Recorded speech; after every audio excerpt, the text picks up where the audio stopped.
Thank you, Kevin. Thank you, Elle. We are live in Nashville, Tennessee. A gorgeous evening to host an NHL Draft.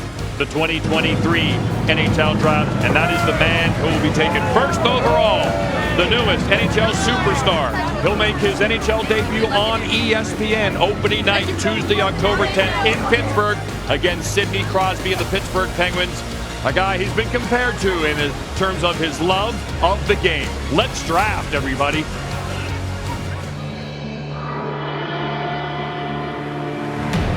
Here in Music City, the dreamers arrive. So talented, but still anonymous. Primed for the spotlight.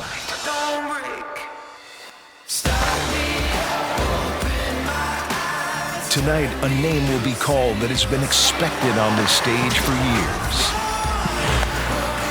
Connor Bedard wins it in overtime. And a star born. He skates like McDavid and shoots like Matthews. Generational type player. With the first selection, Mario Lemieux, Alexander Ovechkin, Sidney Crosby, Connor McDavid. But look beyond that number one pick, and we find others ready to change history. Let's go! Adam Fantilli gets the hat trick. Dangling. Scores! What a snipe! The stage is set, and the first notes of their tune will be written. Welcome to Nashville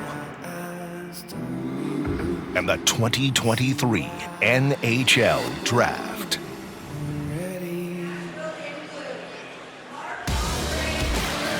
Bartender Draft.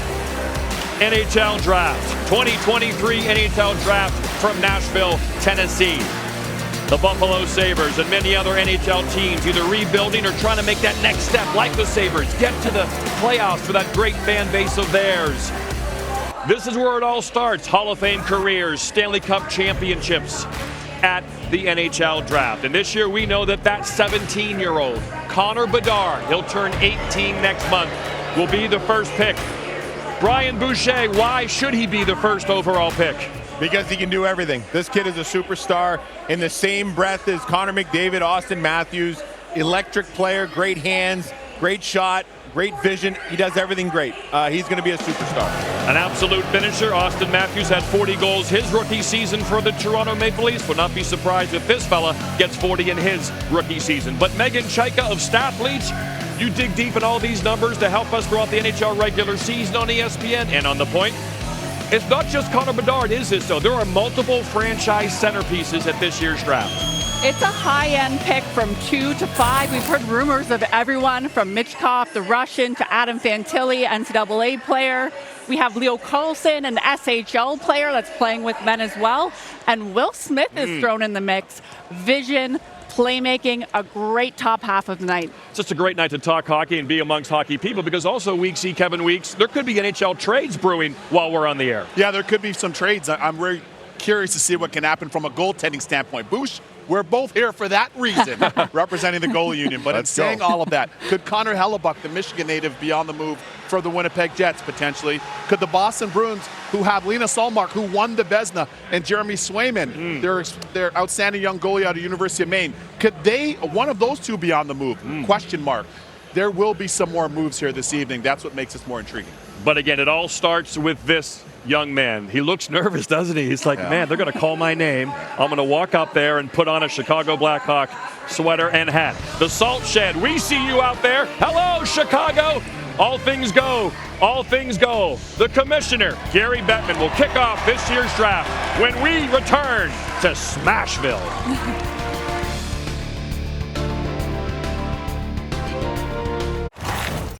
First time ever the Chicago Blackhawks have had the first pick, and we proudly select from the London Knights, the Ontario Hockey League, Patrick Kane.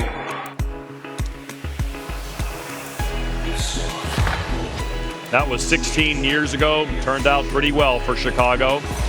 3 Stanley Cups and this Hall of Fame career for maybe the best American-born player ever to lace them up in the National Hockey League so far.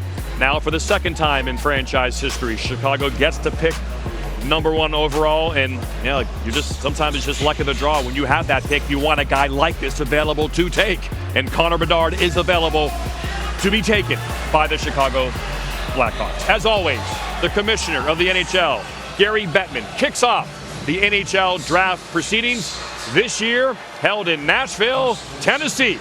Commissioner Gary Bettman.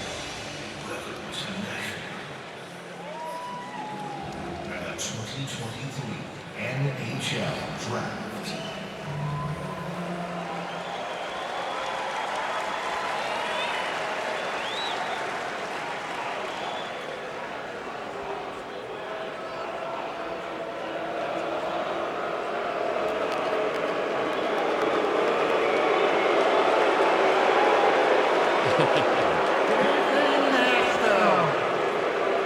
Welcome to all the prospects, family members, and friends, and especially the hockey fans here with us in Bridgestone Arena. And welcome to the many more watching around the world. Welcome to the 2023 Upper Deck NHL Draft. 2 nights ago, in this building, we honored the very best of the spectacular 2022-23 NHL season at the NHL Awards. Tonight and tomorrow, we celebrate the future of our clubs. So that means we'll have had 2 major NHL events within 4 days in Nashville. This city also has hosted a previous draft, and within the last 7 years, an All-Star game, a Stadium Series game, and a Stanley Cup final.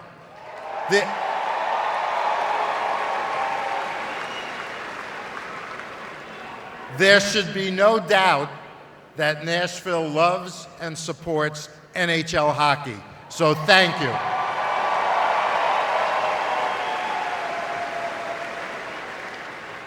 And with the wonderful history of the Predators, it is worth noting that no one has done more over the last 26 years to build this model franchise and the city of Nashville into a destination hockey market than David Poile.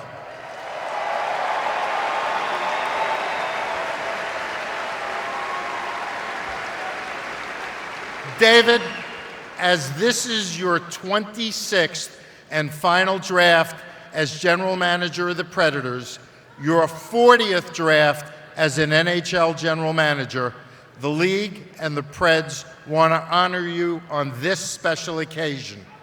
And to do so, I'm enlisting the help of a couple of your best all-time draft picks. The 38th overall pick in the 2008 draft and current captain of the Predators, Roman Josi,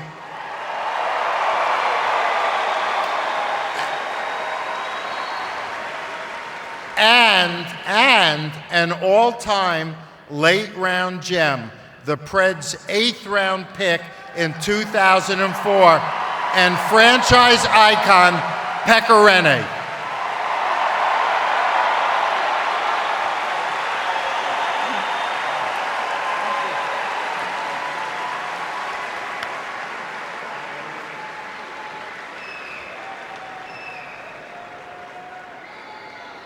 David, as a thank you, we want to present you this guitar from Gibson. So thank you, Gibson.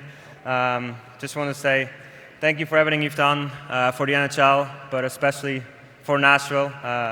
You're the reason this place is called Smashville. So from the bottom of our heart, thank you very much, and we hope you enjoy retirement.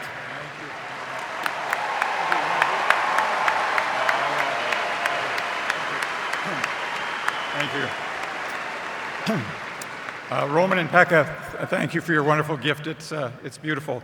And Gary, thank you for the kind words in your introduction. In 1997, I came here with the goal and the vision to make Nashville a successful hockey city.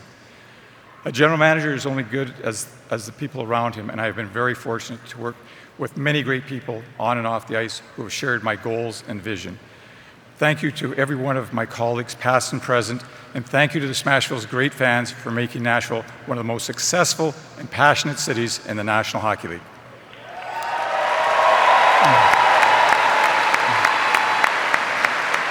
And as I pass the torch to Barry Trotz, I am very confident that the best is yet to come for the Nashville Predators.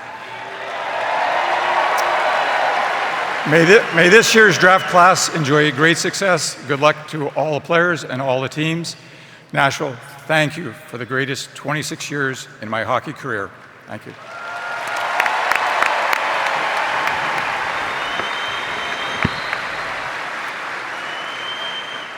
Thank you, Roman and Pekka. David, congratulations, and it's time to get to work. You can do better than that. Now you're talking. The first pick in the 2023 NHL Draft belongs to the Chicago Blackhawks. Wow. Chicago, you're on the clock. Wow. What a response from these Blackhawk fans. But first of all, I always find it humorous that Gary Bettman fought to bring hockey to places like Nashville more than any other human, and he gets booed when he comes to these cities. But meanwhile, listen to these Blackhawk fans. Let's go Hawks. Oh, yeah. They are on the clock, and they are about to. Of course, we were there for draft lottery night. Wixie, you were there, and so much anticipation that night to lead to this night, and now it's here. This could very well be a watershed moment for this franchise as a part of their transcendence from where they are now and where they ultimately want to go. Huge moment for their franchise and for the city of Chicago, Meg. And the brand of Connor Bedard, he's already selling out 19,000 seats in Calgary. He has Lululemon as an ambassador. Yep. He's being bigger than hockey right now with a brand of its own, walking into the Blackhawks, saw them jumping and hollering like executives never do. So it's a huge win for them. That's a great point that you brought, that he's bigger than his talent and his resume, right? And that can help ignite a whole league. He is. I mean, this kid is a superstar. I mean, plain and simple, Connor McDavid, Austin Matthews, Sidney Crosby, players like this, Connor Bedard's name is right there with them. And for the Chicago Blackhawks, remember, they had to feel pain in order to get to this point. But as you said, a watershed moment, they're going to be making their way back up to the top in short order with a franchise player like this in Connor Bedard. A lot of pressure on GM Kyle Davidson. There he goes, leading the charge. He's been in charge since March of 2022. He's the youngest active GM in the NHL. He's got more in common with Connor Bedard than maybe does other GMs in the NHL. Closer to age of Bedard than he is some other NHL GMs. And there he is. That's a lot of weight on that young man's shoulders there to try to build, because this is only one piece. This isn't the NBA. This isn't an NFL quarterback. You need 12, 15, 16 good players to be a championship team. But the first step is a mighty big, this might be 3 steps when you have a chance to get a dude like that. The Chicago Blackhawks no longer on the clock. They are ready to make it official here in Nashville. The Chicago Blackhawks would first like to recognize the incredible career of David Poile and congratulate him on his retirement. We'd also like to congratulate the Vegas Golden Knights on their Stanley Cup championship. And we'd like to say hi to all of the Blackhawks fans back in Chicago at the Salt Shed, the Blackhawks fans here tonight, and all the Blackhawks fans watching around the world. And with the first overall selection in the 2023 NHL Draft, the Chicago Blackhawks are very proud to select, from the Regina Pats, the Western Hockey League, Connor Bedard.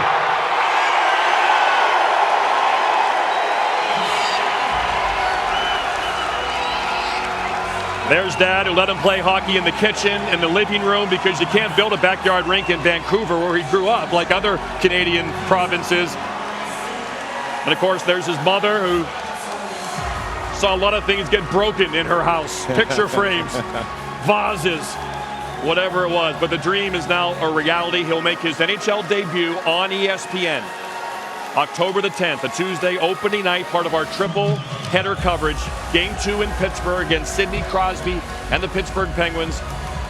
his skill set might be a little different as a player, Brian Boucher. He's more of a shooter. He's a finisher. He's going to pump in eventually 40, 50, 60, maybe 70 goals in his career. But like Sidney Crosby, he's a guy you build a franchise around. He is. This guy is, look, he's had all eyes on him forever. I mean, I feel like we've known about Connor Bedard for the last 5, 6, 7 years we've heard about him. And the amount of pressure that's on a kid like that in a country like Canada where hockey is everything, and for him to deliver and be at this moment in his life where he delivers as being the first overall pick, and it looks like he's just scratching the surface. That's the scary part. I mean, he's got hands, he's got vision, he's got the elusiveness, and he's got the shot. To me, the shot is what stands out. He can beat you in a lot of different ways. He's going to give a lot of nightmares to a lot of goalies in the NHL for years to come. He doesn't skate like Connor McDavid, Megan Chaika. He's 5'9 3/4. That can sometimes scare some. He's not a big, burly center iceman. Will he be a center? Will he be a winger? But what tells you about his greatness the most as you look at his numbers and break him down on film? Well, his size isn't there, but his skill and strength is there. Very underrated in playmaking. So good on Chicago for putting Taylor Hall on possibly his line. Taylor Hall had 5 goals in the playoffs this year. He is a true finisher. Connor Bedard had more assists than goals in the WHL. So look for him to get extra assists this year if he has a finisher on his line. Yeah, for those fantasy hockey players, Taylor Hall might be a good guy to take because that guy will make him... There you go. Pro tip already. Right, because Weeksy, that's the kind of guy that'll make his teammates better, his line mates better. Or I say he'll make them rich. They'll have bigger houses because they get to play with him. Hey, that's what Ryan Getzlaf said all those years in Anaheim. Boys, go to the net, I'll make you rich. Yep. And he made a lot of people rich. So yes, for Connor Bedard, what I love about this here is everything everybody expected of him, he expected of himself. And more importantly, not only did he deliver, he over-delivered. That's the best part of it for me. When the games were tight, when the games were big, World Junior boost you mentioned earlier, all the great players that have played for Team Canada, the history of the World Junior Prestigious Tournament.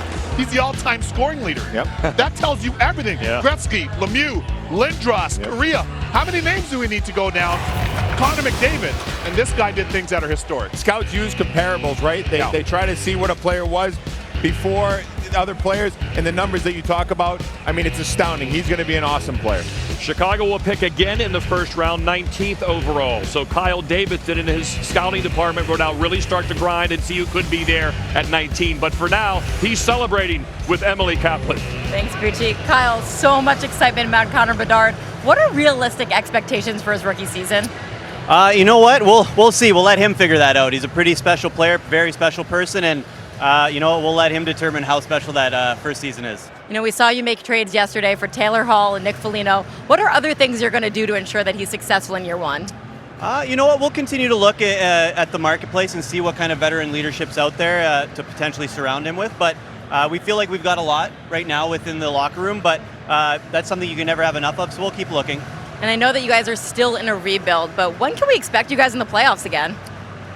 You know what? I have no clue. I wish I knew. I wish I had that crystal ball, but all we'll do is keep collecting talent, letting these players develop, put them in the best situation to develop into the best players they can be, and hopefully the best team we can be. Thanks, Kyle. Thank you.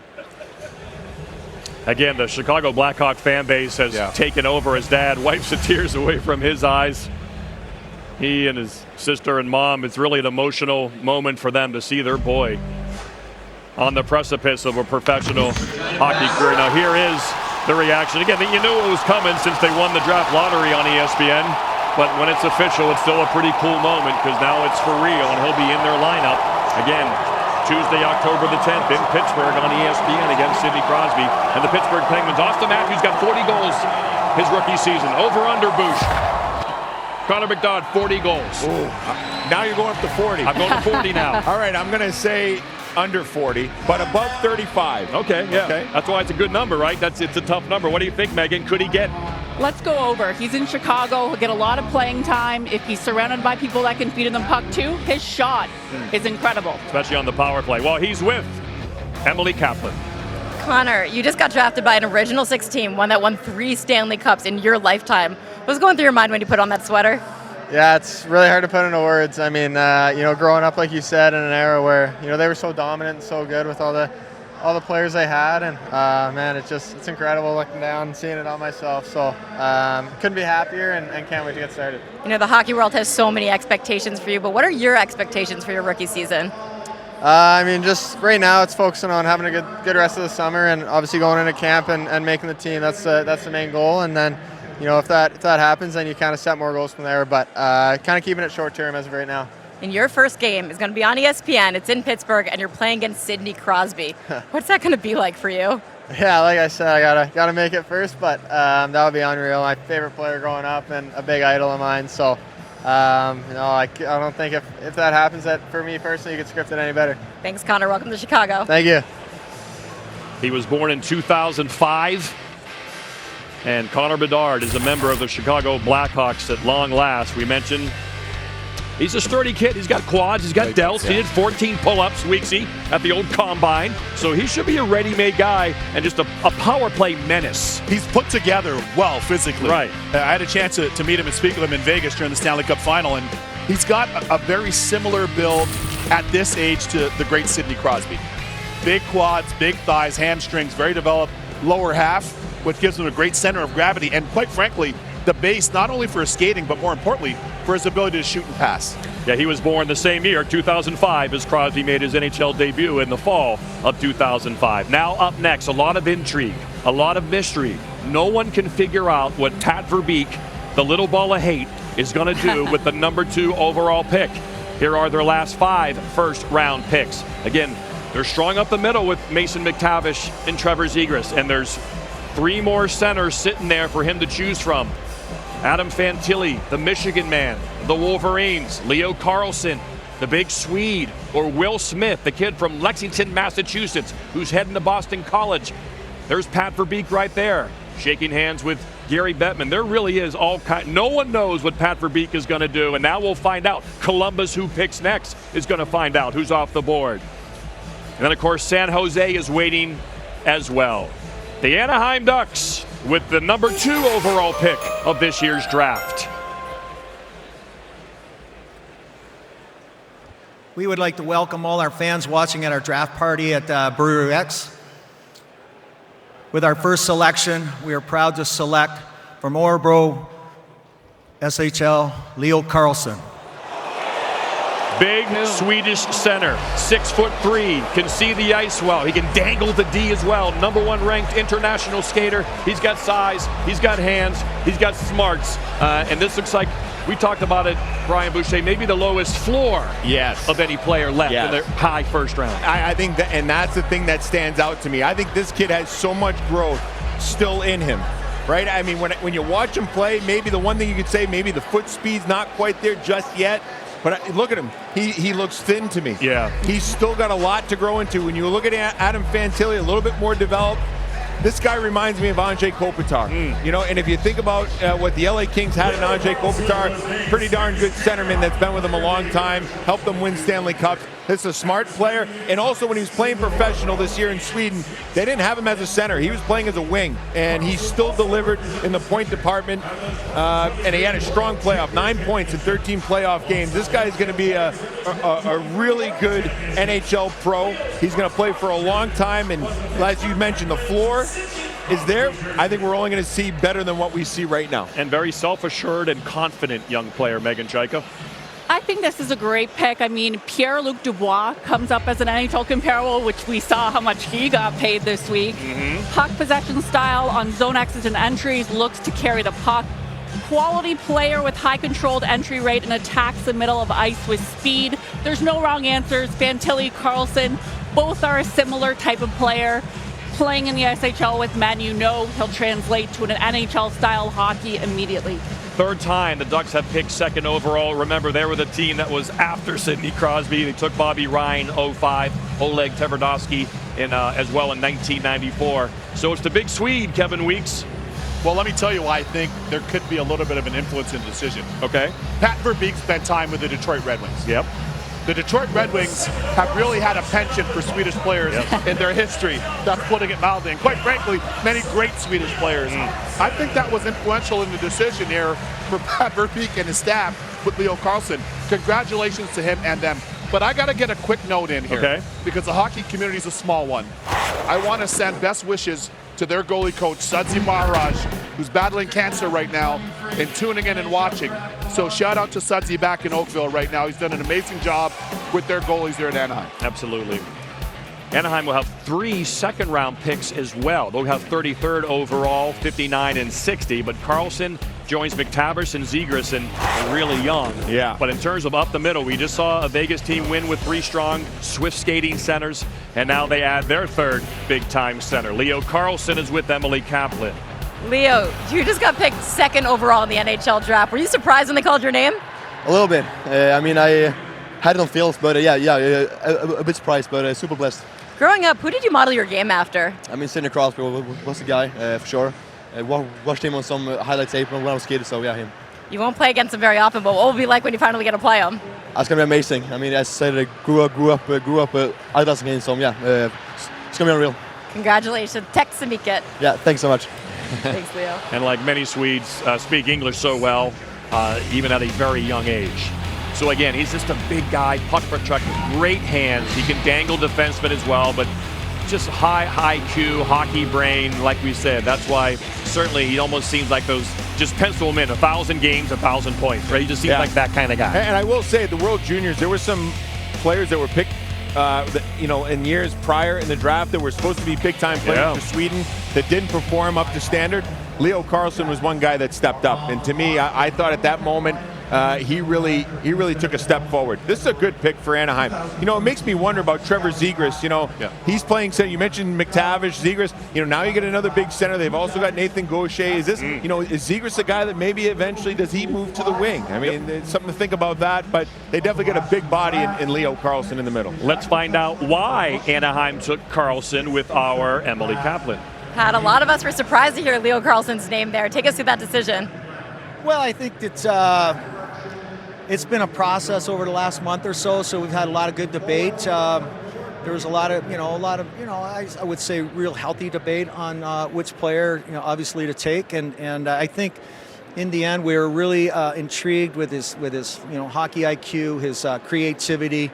Obviously, he's got really good size, and probably what I loved about him is, is really his two-way game, and I think there's a potential for him to be a dominant player at both ends of the ice. What can we expect for him? How will he fit into your team next season? Well, we're going to go through that process because obviously he's able to go back to, he can go back to Sweden. He can go play junior. There's lots of things that he can play at the World, Junior Championship. So we're going to go through the process. We're going to start with going for development camp, and then once we get through that, then there'll be a summer-long discussion. Thanks, Pat. Okay, my pleasure. Bucci? Columbus is next. I don't think they thought Adam Fantilli would be here. They were really high on Will Smith. I heard they were going to take Will Smith. I told someone in the San Jose organization, I hear Columbus is taking Will Smith. He said they'd be dumb not to. But now suddenly Fantilli's there from the state up north in Michigan. So what are the Columbus Blue Jackets going to do? Is it going to be Will Smith or is it going to be Adam Fantilli? They have a short time to make a big decision, and the decision is in.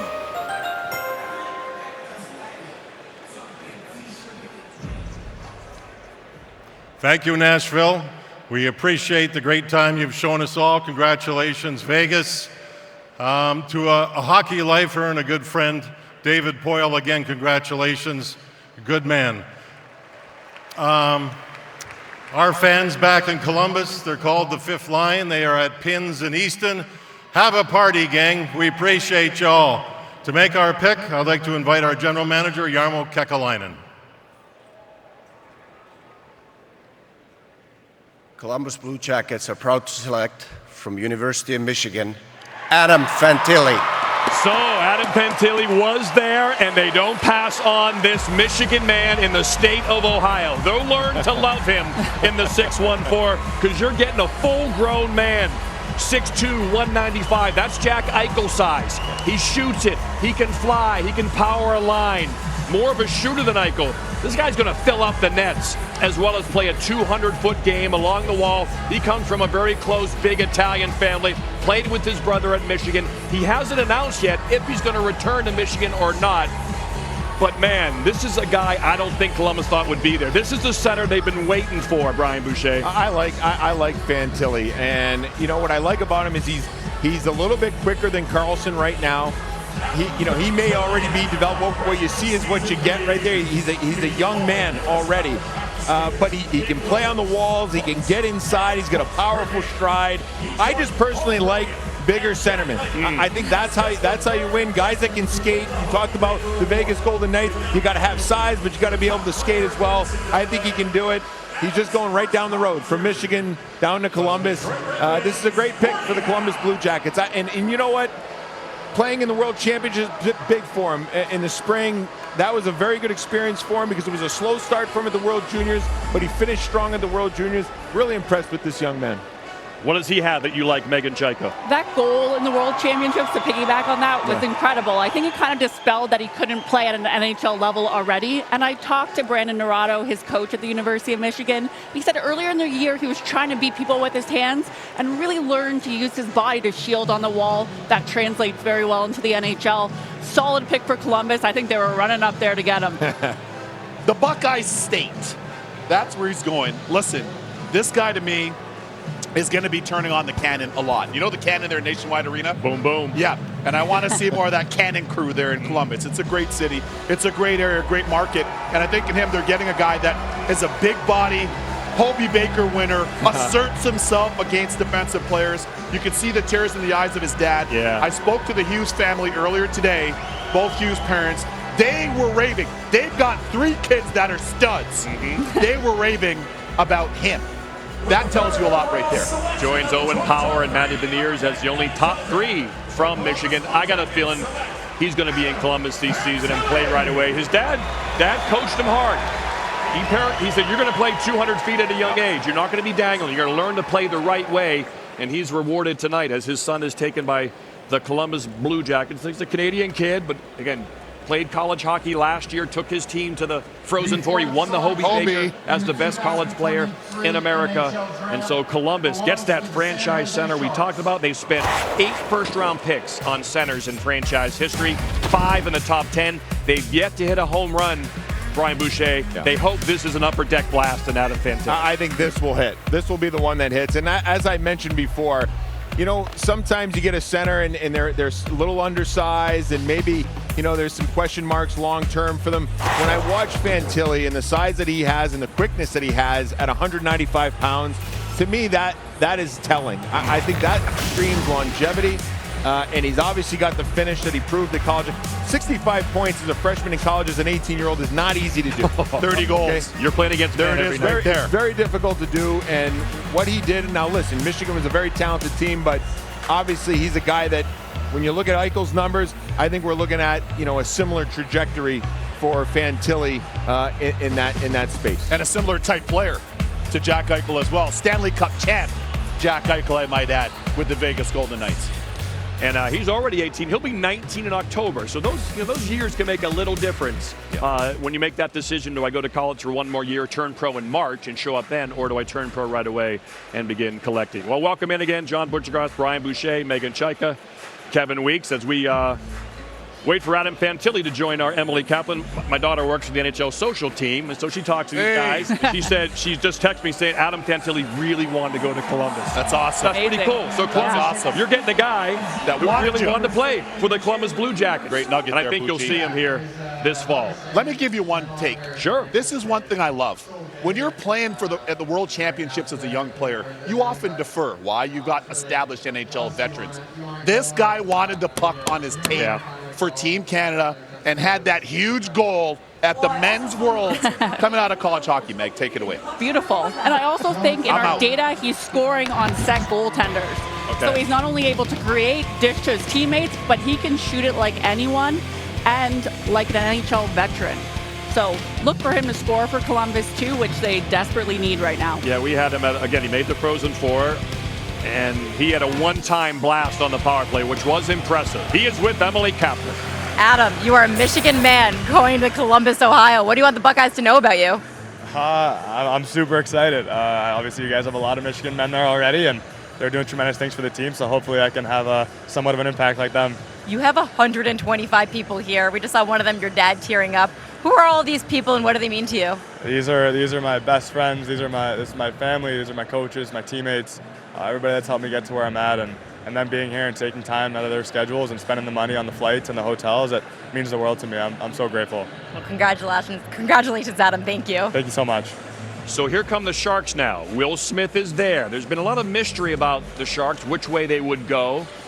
But again, I know they love Will Smith a lot. The kid is going to Boston College to play for Greg Brown, the Massachusetts native. Let's see if his name is called next. 4th overall by the San Jose Sharks.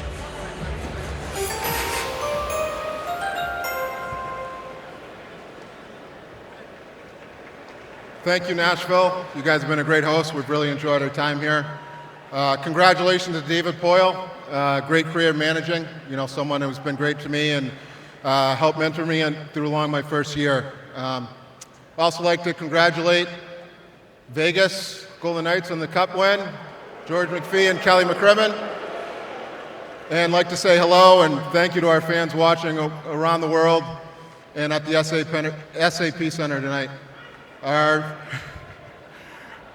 To make our pick is Sharks legend, NHL all-time games played leader, Patrick Marleau.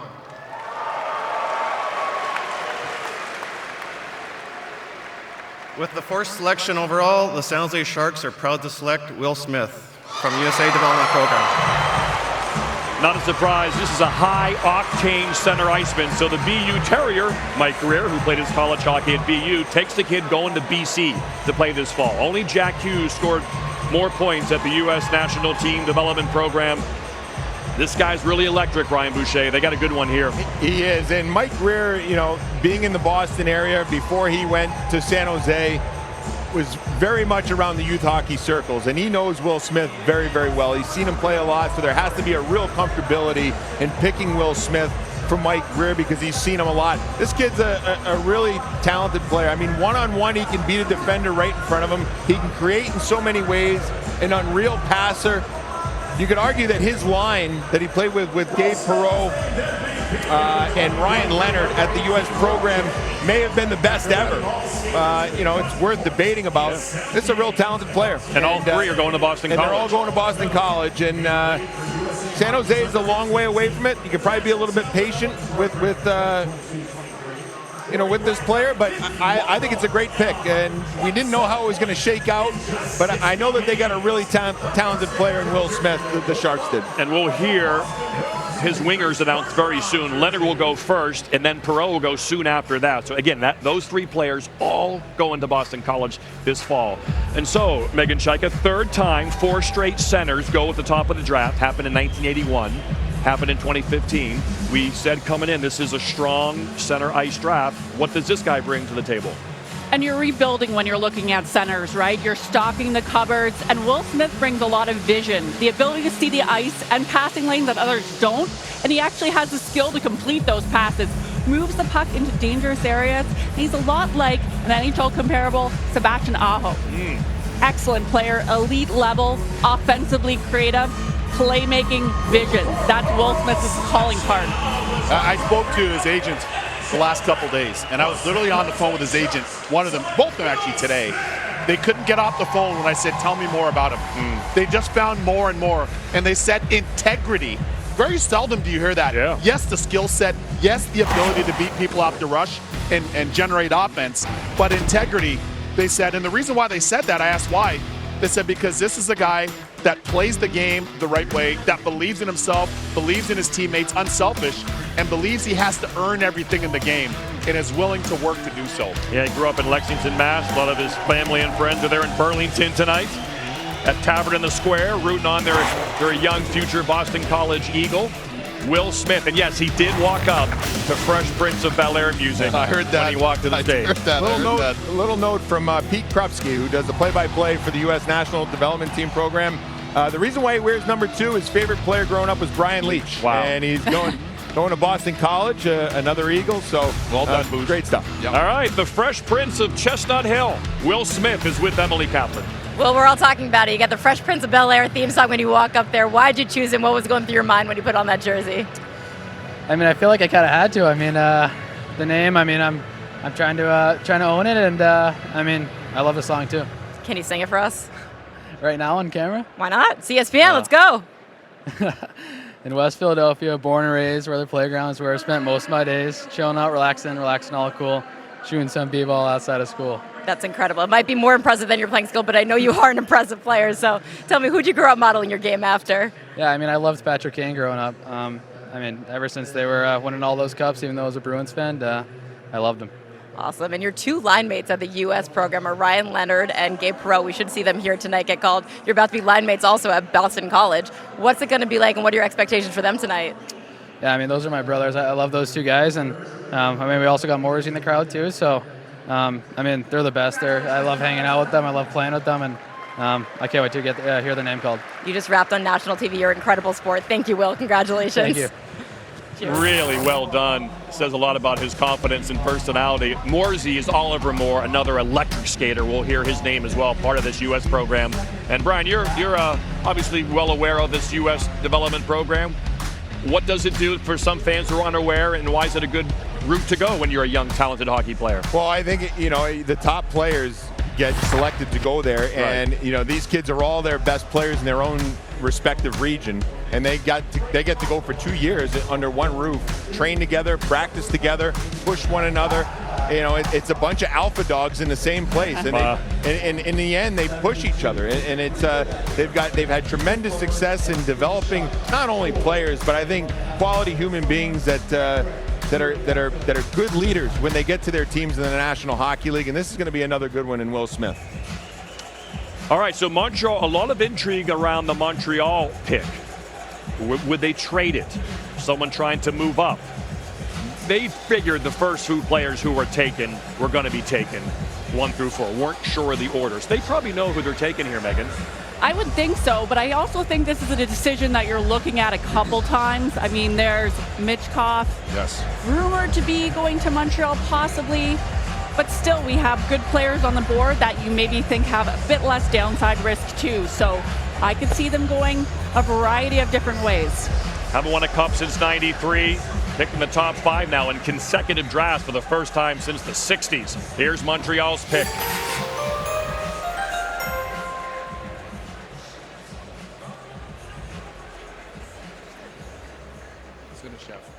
I'd like to start by congratulating the Vegas Golden Knights.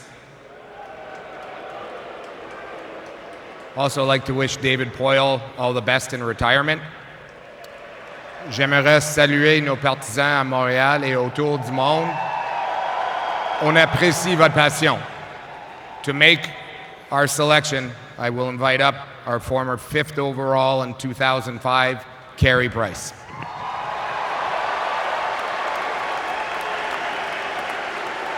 Bonsoir. Le Canadiens de Montréal are proud to select David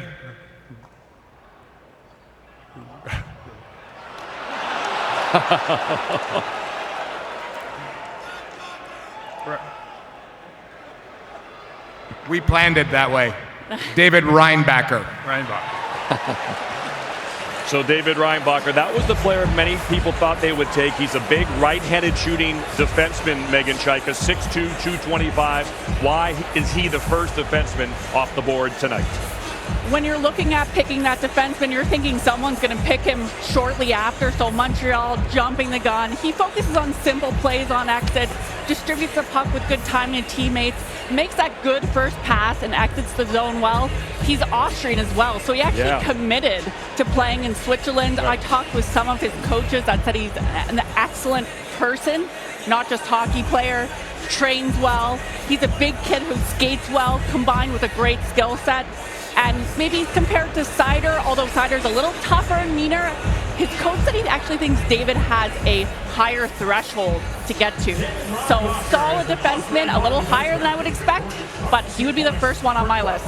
Second Austrian taken in the top 5, Thomas Vakuun, former Predator in 2003. Well, here's my thing that I would tell you this.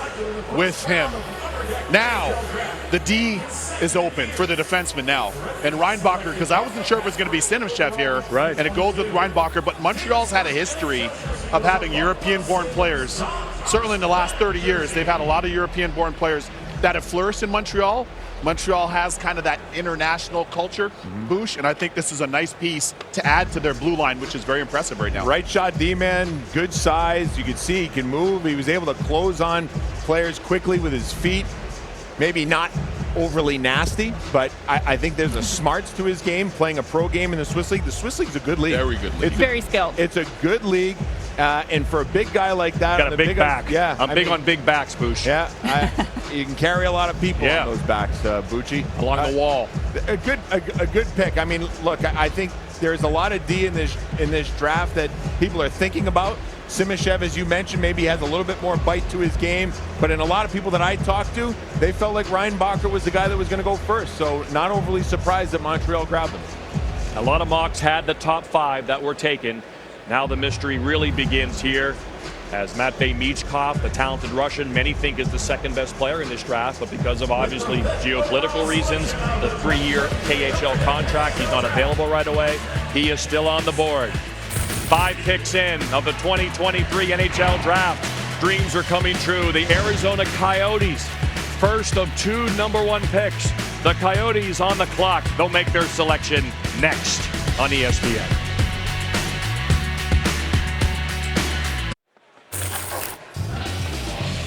Welcome back to the 2023 NHL Draft. John Butchergross, Megan Chaika from Staff Leafs with us again, as she was last year. Kevin Weeks, Brian Boucher. Those are the top 5 picks taken so far for #1 future NHL centers and a really well-rounded defenseman in David Reinbacher, who should be just a solid NHL player, big size, right-handed shot, as we see in these Stanley Cup playoffs the last few years. Those are the kinds of guys you win cups with. Big D, who can move the puck. Now, this is interesting. The Arizona Coyotes, they need a new arena. They have 2 #1 picks, 6 and 12. The Russian, Matvei Michkov, is on the board. Some say after Connor Bedard, the most talented player in this draft. You have uncertainty in their color-coordinated suits, once again, the Coyotes, as they take the stage to make this pick. This seems like, Bouch, you take the Russian, you're right. You have a great asset anyway. I would. I mean, you're years away from being that team. You've got some talent. You don't know where you're playing. Right, you don't know where you're playing. You've got some talented forward prospects. Why don't you add a real game breaker in Matvei Michkov? I think the Coyotes should take him. But I think if you look at what they need, I think defense is also an area of need. You wonder if they go a different way, but I would take Michkov seeing that he's there. Sometimes we see a run, right? When a defenseman goes, you want to make sure you get one. The Arizona Coyotes with the 6th overall selection of this draft.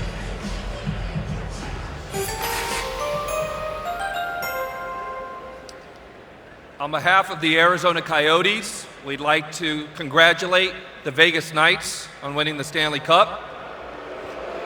We'd also like to thank the Nashville Predators and their amazing fans for hosting us this week. And to all of our fans in Arizona, at Wasted Grain in Scottsdale, go Yotes. And to make our selection, I'd like to invite Ryan Janikowski. The Arizona Coyotes are proud to select from Lokomotiv Yaroslavl Dmitry Simashev. Weeksy, that's your boy. Simashev. And look, he's shocked. What? Me? That's right. Get up there. I'll tell you one thing right now. Some people have him as being the best D in the draft. This is a huge pick by the Arizona Coyotes. And keep in mind the fact that their stud defenseman, Jacob Chikrin's no longer there. He's in Ottawa. Keep also in mind the fact that the offensive defenseman and Shane Gostisbehere is no longer there. Ekman Larsson's no longer there. So there's a big vacuum and a big opportunity, I should say, rather, at the defense position. I like this pick by them there. And that going defense to defense, maybe there's ideas that he was going to go earlier than they expected, but still a bit of a surprise. Puck carrying, when in possession, Simashev is great to exit and entry the zone. Ability to create in transition too. He's a good core piece. I'm just a bit surprised without really kicking the tires on Michkov that they're leaving him on the board. 6'4", 198 now. He's probably going to be one of those 6'4", 215 beasts again. Can't teach that. Can't teach that. I mean, that's a big boy. His vest is too small. That's how big he is. Now, good hands right there. It looks like he's got some skill. He does, yeah. Got some offense. I think the one thing that you hear is people wonder if there's offense to his game. But one thing that is apparent to me is his size and the fact that he competes, he finishes. And to me, I like defensemen like that. Those guys are hard to play against. I agree, Boosh, and I'm going to echo this. He also only has a 2-year deal back in the KHL. Okay. I'm told from sources, not a 3-year deal. That's a big swing because in the event that it's a 3-year deal, what happens if they want to retain you? I think that's part of the challenge right now. With Michkov? With Michkov, yeah. That's part of the challenge. So Simashev is a rangy defenseman, closes well, gaps up, very aggressive, tough to play against. I think this is a really good value pick for them right there. He's a big chess player. He plays like 1 to 2 times every day to improve his IQ. That's why he does it. Played 18 KHL games last year. Yep. Won a bronze medal with Team Russia at the 2022 European Youth Olympic Winter Festival. So it's Dmitry Simashev going to the Arizona Coyotes, who again picked 12. They're going to get a real good player at 12 as well. Again, for this franchise in flux, they don't have an arena deal, and so their future in Arizona is still in doubt. They're confident they're going to find somebody and a place to play soon, and we'll see if that announcement comes this summer. The 2023 NHL Draft, best available players left according to our Megan Chaika. Arizona, last time they took a D-man in the top 10, Oliver Ekman-Larsson, who's out there in the world again. The Flyers on the clock when we return.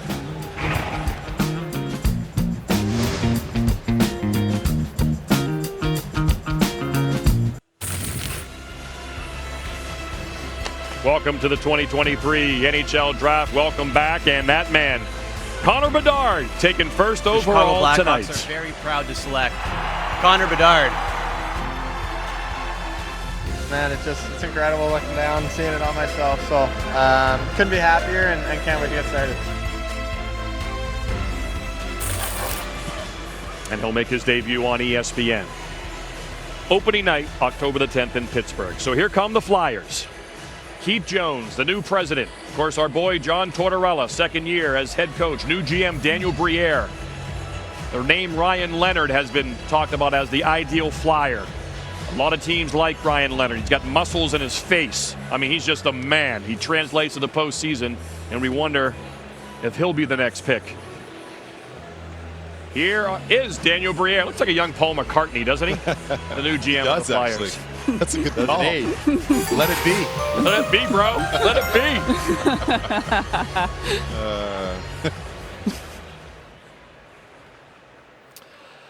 The Philadelphia Flyers would like to thank the city of Nashville for their outstanding hospitality.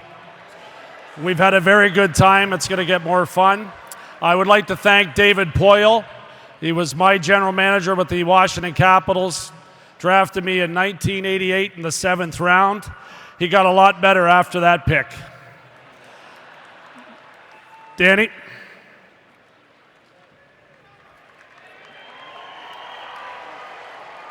With the seventh selection of the draft, the Flyers are proud to select from St. Petersburg in the KHL, Matvei Michkov. Oh, there you go. The Russian, there he is. Matvei Michkov, some say the second best player in this draft, but because of his 3-year contract in the KHL, certainly the geopolitical situation with the country, are you certain to get this guy to come play for your team? There's no mystery on his talent, though. Kevin Weeks. No mystery on his talent. This guy is an absolute baller. He's a gamer of a player. He is so skilled. Some people kind of gave me 2 comps from people in the KHL in Russia. Said he reminds me a little bit of Kaprizov, a hybrid of Kaprizov and of Evgeny Malkin. He just doesn't have Malkin's size. Right, 5'10". All of that to say, you're getting an absolute stud of a player that can play the game any way you want it. He's so electrifying, so uniquely gifted and talented. And now the question becomes for the people in the city of brotherly love, where I was a couple days ago, Boosh, your home of Philly. How can we get this guy here? What can we do to get him here? that's why I say it kind of reminds me a little bit of the Kaprizov situation, but great pick. About getting him here, though, you're in a rebuild. You just you traded Kevin Hayes. You have time. You've got time. This 3 year is fine. Develop him in the KHL. Yep. Come back, be a 30-40 goal scorer. Yep. Be like Kaprizov. Our Stathletes data actually has him as Kucherov when you map out his style of play. An elite shooter, a goal scorer, 20 points in 27 games, higher clip than Ovechkin in his draft year. Huge ceiling for the 7th pick. I think this is incredible for Philadelphia. It's exactly the type of player they need to rebuild. The Flyer fans, the one argument they would probably say throughout the years, they lack a game breaker. Correct. Right? It's true. Yeah. Very true. This is a game breaker. Yeah, this is a game breaker. This is a guy that is going to be electrifying. He doesn't need much time or space to put the puck in the back of the net. Look, you're right, Megan. 3 years from now, it's going to go fast. I mean, because the Flyers are in a rebuild. There's going to be more pain to be felt for this organization in the next little while. But after that, if you do it right, you can see that the optimism comes, because you see the Chicago Blackhawks, they stripped it down, a little bit of pain. Now they got a lot of picks. Start to get a game breaker in Bedard. The Flyers in their own right get a game breaker in Michkov. This is a real exciting pick for the Philadelphia Flyers.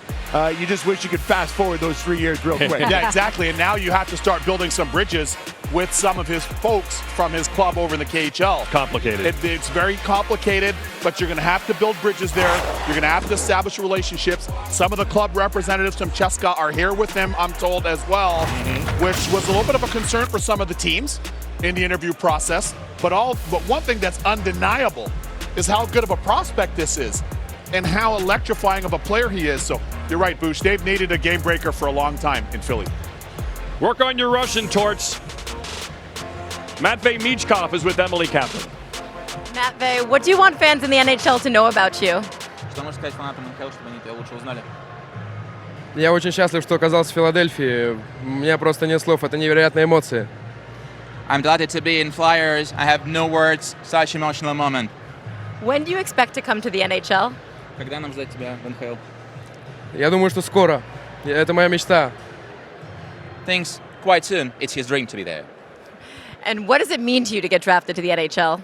Для тебя значит быть выбранным на драфте. Это много значит для меня, это моя мечта, и моя мечта Кубок Стэнли. He says it means a lot for him. It's his dream, and his dream is also to win the Stanley Cup. Спасибо. Спасибо. So with Alex Ovechkin and the Washington Capitals on deck, up next at 8, and you know they would have taken him. Flyers take Matvei Michkov. So it's back in the USSR for Daniel Briere and Paul McCartney. Exactly. We said it earlier. To get their first pick of this 2023 draft. And again, this could be a big moment for the Flyers, Megan. It's a huge moment, and it's a bit of a swing for the fences, but if it does hit, he comes over and he develops like he is in what is already a men's league. You can know he can score against NHL comparable players. This is a gift at 7. And correct me if I'm wrong, Megan, but in other years, in a perfect world, this could be a first overall pick. Absolutely. Correct? Think about Scouts, GMs, everyone has said, off-ice issues aside, the skill, the elite scoring, the shoot-first mentality, incredible. The highest pick they had, since was the Nolan Patrick number 2. Correct. Right? And that didn't work out so well. This talent, in due time, this could be the electrifying player that the Flyers have been so seeking for so long. Of course, telling Emily that he wants to be there soon. Well, how soon? Daniel Briere, maybe he has an answer, Emily. Danny, it's the question we all want to know. When will Matvei Michkov join the Philadelphia Flyers? Well, we can't wait to have that answer ourselves. It is what it is. We know he's got a contract for 3 more seasons, but for us, we just felt, after watching him play and after meeting him, we just felt that it's a talent that we cannot pass up. And if we have to wait, we'll wait. And it is what it is. What did he say in that meeting that convinced you that he was your guy? He seemed to have a really good time. We met him at a couple times, and you could tell that for some reason he loved the Flyers. He wanted to be part of the Flyers. We saw it on stage. His reaction was amazing. He convinced us basically in the meeting that he wanted to be there and he wanted to be a Flyer. So our staff all felt really, really good about selecting him. Awesome. Thanks, Danny. Thanks, Emily. Just the 3rd Russian taken by the Flyers in the first round. And listen, the Philadelphia Flyers are a global brand. Make no mistake about it. They have global reach, global fan base. I think that's the best pick that they could have made based on who was available. He's the best player that was remaining on the board, fellas. So now, what do the Capitals do? Ryan Leonard is still there. Dvorsky, Matthew Wood. Here come the Caps, 8th overall with their first round selection.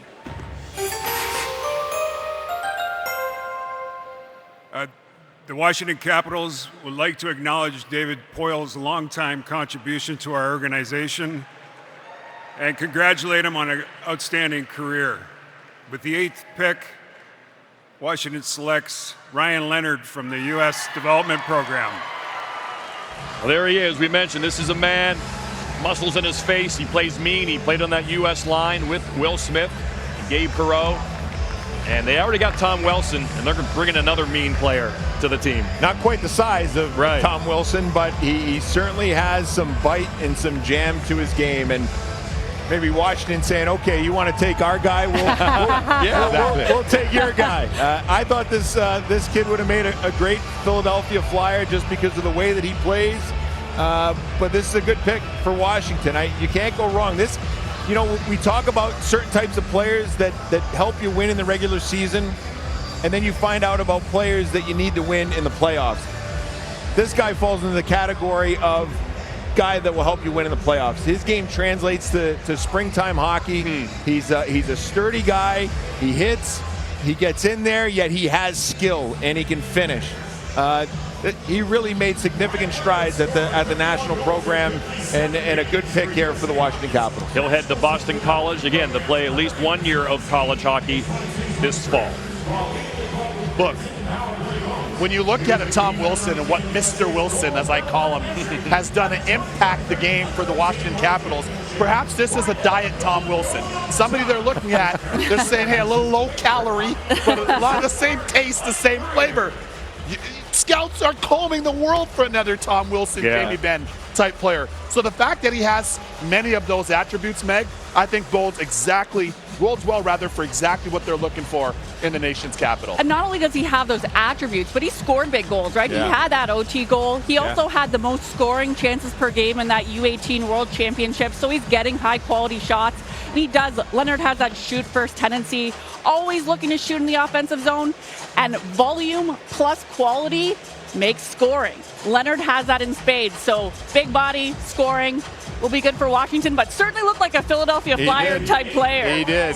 He's got guts, and I will say this, you play with Tom Wilson and you're in the same locker room on the same ice as Tom Wilson, you get even more guts. Like, you get a little bit more courageous. He's going to learn from one of the best in Wilson. I'm really excited because I feel like I like these kind of players. Me too. I just like these guys that are not afraid to go in there, do the dirty work, but also have the skill. I think we celebrate skill and speed so much that we forget about what it takes to win. And when I watch him and the way that he plays, I think this is the kind of guy that you win with. No question. And hey, by the way, when the Washington Capitals won their Stanley Cup against Vegas in their inaugural year on the road, Tom Wilson, think of the jam that they had in that lineup. Yeah. And those are space creators. I love the fact that he's a space creator out there. Emily Kaplan is with Ryan Leonard. Ryan, at the Combine, one of the GMs said you remind him of the Tkachuk brothers. What do you make of that comparison? Yeah, I think it's pretty honoring. Those guys are truly special players, and to be compared to those guys, it's really honoring. You're going to get a chance to play with Alex Ovechkin. What's that going to be like? Yeah. Who knows? Hopefully he doesn't hit me with a one-timer in practice or anything like that, but yeah, it's really special. And for fans in Washington, what do you take most pride of in your game? Probably my competitiveness. I think that's just kind of like who I am. Awesome. Congratulations, Ryan. Thank you.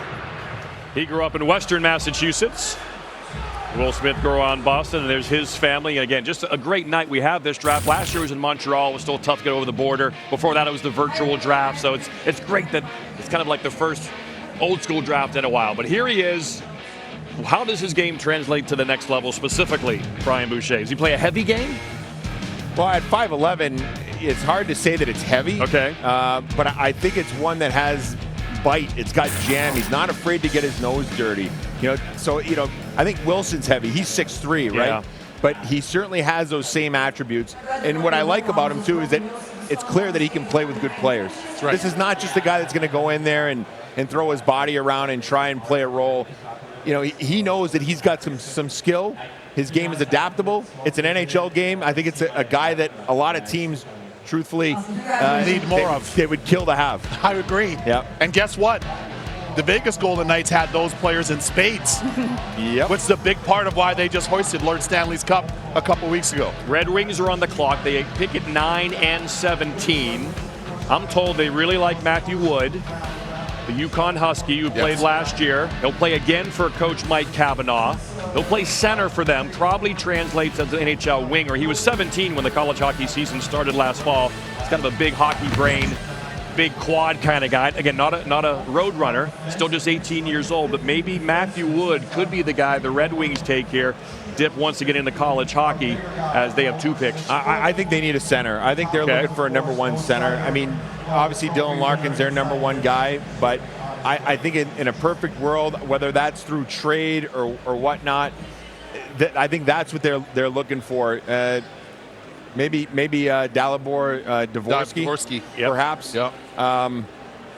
But you know, they got plenty of good wing prospects to me. Like their D are good as well, but I think they could use some centers. I think Casper's going to be a good one, a guy that was picked last year, but we'll see what they do here. They've missed the playoffs for 7 straight seasons. Steve Yzerman obviously has a lot of rope in Detroit. The longest postseason drought for the Red Wings since the early 70s. These picks are very important as they try to make the next step. The Red Wings, first round selection.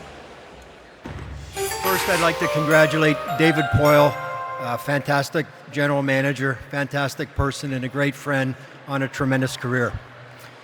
Also, I'd like to congratulate the Vegas Golden Knights on a Stanley Cup championship. With the 9th pick in the draft, the Red Wings select from the Brandon Wheat Kings center Nate Danielson. Well, there's your center, Boosh. Yeah. 6 feet, 186. Led the Brandon Wheat Kings in goals, assists, and points. 33 goals in 68 games. What do you like about Nate Danielson's game? Well, he's a well-rounded player from what I see. Brandon team wasn't all that strong that he played on, so you know that could have hurt his point production. You know, it's 78 points, and maybe that doesn't jump off the page, but it wasn't like he necessarily played on a powerhouse team. Some concerns about his skating, but he's an all situations type of player, and those players are, truthfully, they're valuable players. I mean, PP, PK, 5-on-5, he's rangy, 6'1".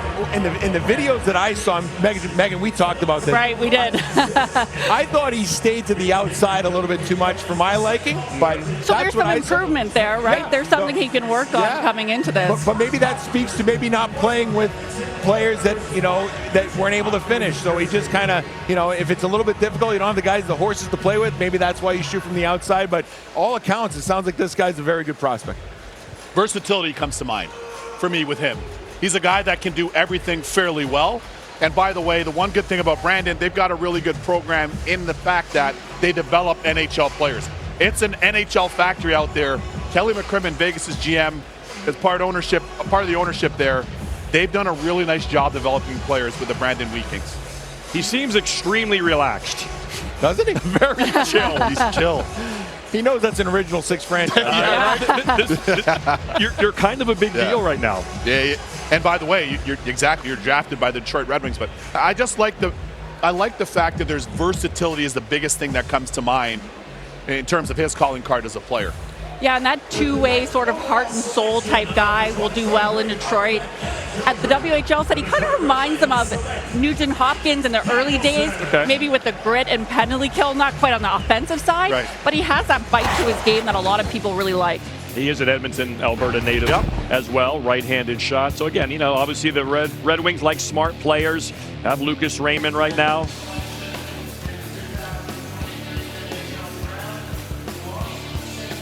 And you know, did you hear Gary Bettman's announcement? And keep in mind here, I want to get this in for the fans at home. Okay. The Blues have multiple picks here in this draft, in this first round. So let's keep an eye on what the Blues end up doing. Get some action. There could be some action with the Blues. They're sitting well, and they don't want to just rebuild. This is a retool for Doug Armstrong. He's aggressive. They won the Cup only a few years ago. And they know that if they can make some key moves this offseason, they can be right back to contending. Yeah, they're trying to move out D and bring in new D. That's right. The forward group looks solid. Maybe they'll bring back Ryan O'Reilly at free agency. Always love to hear from Steve Yzerman, Emily Kaplan. Steve, where does Nate Danielson fit into your team, both in the short term and long term? Well, obviously he's a centerman. Truthfully, we feel we need help. We're looking to add at every position, but we like the fact that he's a big, strong two-way centerman. We see him playing in all situations. So I think it's just a valuable type of player to have on your team and your organization. I asked you last year, I'm going to ask you again. Where are the Detroit Red Wings in your rebuild? Well, I think I tried to give you a better answer than last year. Obviously, with the picks that we have, with the moves we made at the deadline, we're still in a rebuilding phase. We're still collecting assets through the draft. We're still there. We're not at a point where we feel like, hey, we can really start to go for it, so to speak. So we're progressing. I hope to be there sooner than later. But where we are, again, is trying to use these draft picks, use them wisely, and build a stable of good young players. Thanks, Steve. Okay, thank you. I know the Wings are really hoping Ryan Leonard would be there for that selection. That was the guy they really had their eyes on. But again, like Steve Yzerman says, you're at the mercy of what the draft board looks like, right? That's right. You need some luck sometimes, like the Flyers. This could accelerate everything if this dude gets over here, right? Right, exactly. And then you're bad again this. You get another pick next year. Now you're getting these assets. Cutter Gauthier is going to be back next year. So Nate Danielson, Detroit Red Wing. Emily Kaplan. Nate, what does it mean to you to be a Detroit Red Wing? It's really special. I mean, it's been a dream of mine ever since I was a little kid to get drafted. So to be a part of the Red Wings, I'm super excited. Fans in Detroit want to know a little bit more about you. What do you take most pride in as a player? I think my skating is one of my best parts of my game. Also, I just think I have a very well-rounded game and defensively very responsible and offensively very creative and skilled there. What players did you model yourself after? I like Dylan Cousins a lot. He's someone that I've watched, Western guy, so watched him a lot. And then someone else like Nick Suzuki, I've watched him a lot as well. And what are your expectations for yourself next year? I'm not really too sure right now. I mean, a ton of emotions going through my head right now, so I'm just super excited to be part of the Red Wings. Awesome. Congratulations. Thank you. All right, from Detroit to St. Louis, the Blues have 3 first-round picks on the board for the second time in franchise history. Had that in 2007. Took Lars Eller, Ian Cole, David Perron. All have had solid NHL careers. Yeah, absolutely. But man, they really are trying to change the face of their team in a big way. We'll see what they do here. How this is it need-based? Is just take the best player available and we'll let him develop at a slow rate.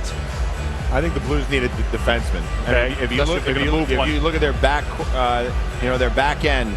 Who do you see as a guy that they might take? There's age. I mean, look, it could be Axel Sandin, Malika. Yeah. Could be Wielander. And their last top 10 pick was Pietrangelo. Boom. There you go. There's Doug Armstrong without the tie, the GM. There's a lot of, the ages of their back end, 30s. I mean, a lot of them are in their 30s. So I think defense they got to grab right here in the first pick. I'm with you. Makes sense. When you have 3 picks like they have, there's Doug Armstrong, the GM, Craig Berube, the head coach. Chief, see what the Blues do, and if they do indeed take that young defenseman with their first of 3 picks. St. Louis Blues are pleased to select Dalibor Dvorsky, AIK, Sweden. Maybe they were a bit surprised he was there at this 10th selection, and they probably view him, Megan, as the best player available, perhaps. Dvorsky's like Bo Horvat, too. So an incredible player, puck possession, play driver with high stick on puck possession time. He can transport the puck out of the D zone and into the offensive zone, creating offense, and can create on his own shot by carrying the puck and creating space for himself. Was Team Slovakia leading scorer in the 2023 Under-18 World Championships, and he led all forwards in possession time per game. So he likes the puck on his stick at just over 2 minutes. Well, a lot of Blues like the puck on their stick. Robert Thomas, Jordan Kyrou. At some point, we got to dish it and shoot it, boys. But this is a good guy to get. Again, a strong draft for centers. We mentioned that. Yes. And another one goes here. The 4th time 6 centers went in the top 10. Happened in 2006, 2011, and 2017. Well, I can tell you that Craig Berube wants guys that compete. Correct. And yeah, he does. The calling card in this guy is that he competes. He plays a 200-foot game. And if you don't do that in Craig Berube's system, you're going to have a problem. And I think this is a guy that perhaps I don't know if a lot of prognosticators had him sliding to 10, but the fact that he was available, again, center ice, when we talk about what's the most important positions on your team. Yep. I mean, yeah, goaltenders are probably the most important. We would say that, Weeksy and I, but centers, defense. That's how Vegas was built. This guy, he competes. You know, maybe skating is a concern, but I always think that's something that you can work on. A guy that wants to compete, has skill, has vision, has hands, that's a little bit more difficult, and he's got that. Yeah, and I think of the St. Louis Blues team that won the Stanley Cup. And you think of what the factor Ryan O'Reilly meant down the middle, right? You start going down the middle of the players that they had in that lineup, how those players were able to affect it from a center ice position. And yes, Craig Berube, Chief, there he is there. Outstanding coach, has intensity. He's old school, but new school. Yep. And he wants guys that all he has to do is look at them to go over the boards. Dalibor Dvorsky is one of those players. Watching him at the U18, I was very impressed by him every time he got on the ice. And he's also used in all situations, including power play and penalty kill. So he can tap him to go over the boards at any time, and he's at 200-foot game, high number of defensive zone puck touches, shot recoveries, and shot blocks. So a great, well-rounded player. And another high pick for Slovakia. Yeah. You know, big year for them last year with Yuri Slafkovsky going at 1 to Montreal. This is a really good sign for their program because it's an outstanding hockey country that oftentimes is overshadowed just based on its size. But they've had some outstanding players over their history. They have, and Megan, you mentioned it, right? Yeah. In the 22 U18s, in 5 games, he had 12 points, led the team. That had Slafkovsky, that had Mejar, and it had Nemeth. And he was the guy that led the team in scoring. So another in the list of players that are coming out of Slovakia. They're doing a great job. They gave Canada a scare in the World Juniors. They were almost there. They almost did it. Probably would have been good for the United States. And Slovakia we were sweating in Canada. They were sweating. No doubt. They were definitely sweating. Absolutely. Yeah. Slovakia is on a heater. They're on a heater right now, Bush. This is good. This is a great sign because the more countries that are developing young players, the better it is. The NHL teams reap the benefits, right, on the men's side. And certainly the same thing can be said on the women's side. If we can get more countries that are elevating on the girls' side of the game. Yeah, let's go on the women's side. Let's go. Time. All right, Get so involved. we are 10 picks into the 2023 NHL Draft. Let's recap if you're perhaps just joining us now. Started a little early. Connor Bedard, as expected, #1 overall to the Chicago Blackhawks. Again, opening night, ESPN, October 10th. He'll be in Pittsburgh against Sidney Crosby. Leo Carlsson, the big Swede. Adam Fantilli drops to Columbus at 3. The Michigan man will play hockey in Ohio. Will Smith walked up to the Fresh Prince of Bel-Air music as he makes his way. Reinbacher, the first defenseman, big right-handed shot. Montreal, many people thought they might move that pick. Simashev, the defenseman. We get 2 Ds in a row. Arizona with a couple of picks. We thought maybe the Russian would go there. But no, Matvei Michkov goes to Daniel Briere, Keith Jones, and the Philadelphia Flyers, the first draft pick in the new administration. Ryan Leonard, the American, off to Boston College, goes to the Washington Capitals at 8 overall. Nate Danielson, number 9 overall, to the Detroit Red Wings, the center iceman that Brian Boucher said that they needed to fill their organizational depth. And then Dalibor Dvorsky, the Slovak, 200 pounds already at age 18, St. Louis Blue. So 6 of the top 10 are centers, 6 countries. As Weeksy mentioned, the more players we develop, the more teams we can add, the more expansion fees we can collect, the more the game can grow. No trades yet. We thought there'd be some action, but so far the top 10 picks stayed where they were in this talent-rich draft. And take the player, take the good young player. Perhaps the trades will pick up later, but the Vancouver Canucks do not have a second-round pick.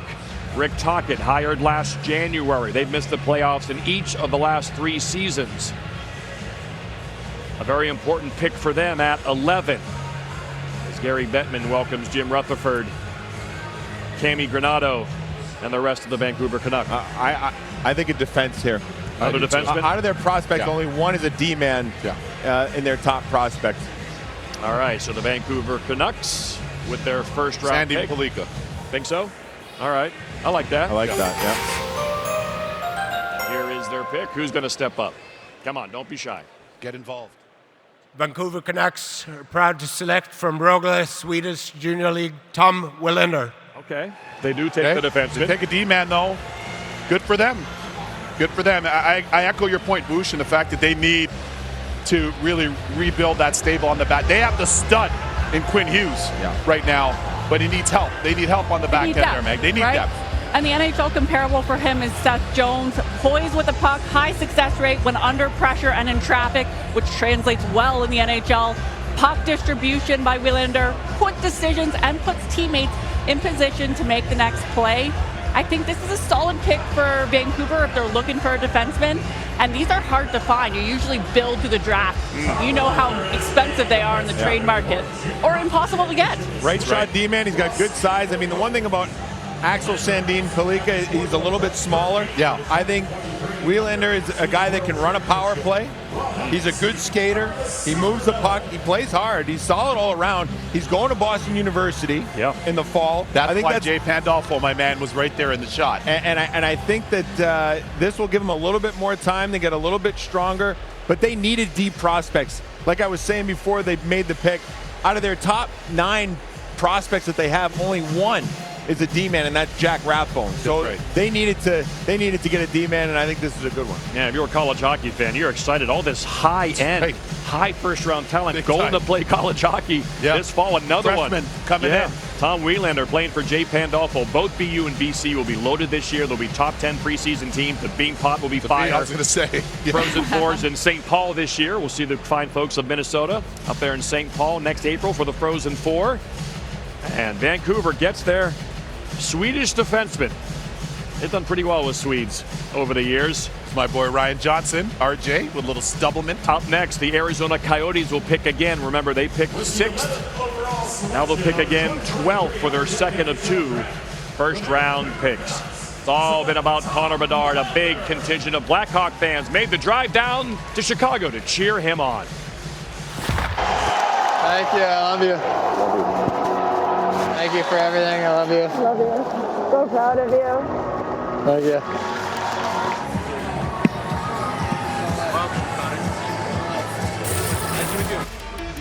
Connor Bedard, #1 overall. Who will go 12th overall? This is the pick that Arizona got in the Jacob Chychrun trade from Ottawa. The pick is next.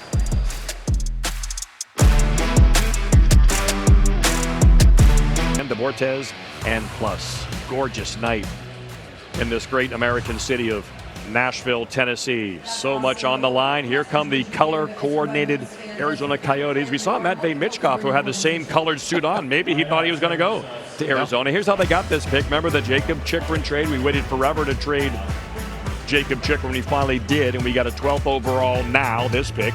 A second conditionally next year, and then the second way back in 2026. So this is a result of trading Jacob Chychrun. They could take another D here as well if they wanted to. There's some good ones on the board. Here comes the Arizona Coyote contingent to make the 12th overall pick, their second year of the first round.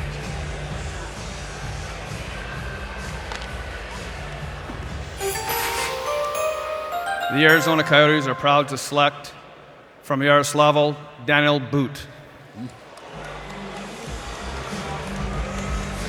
All right, so it's Boot. No ifs, ands, or boots about it, Weeksy. No ifs, ands, or boots about it. And another Russian is taken. Absolutely. And for the Arizona Coyotes at this point, and going for somebody like Boot, it's a little bit earlier than some people anticipated he would have been selected. But nonetheless, there's a lot of skill. There's really good size. And they have the benefit, as Bush had touched upon earlier, of not having that urgency in their window to be able to allow somebody like Boot to develop.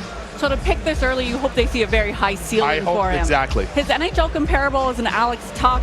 Shoot first tendency, always looking to shoot when the offensive zone.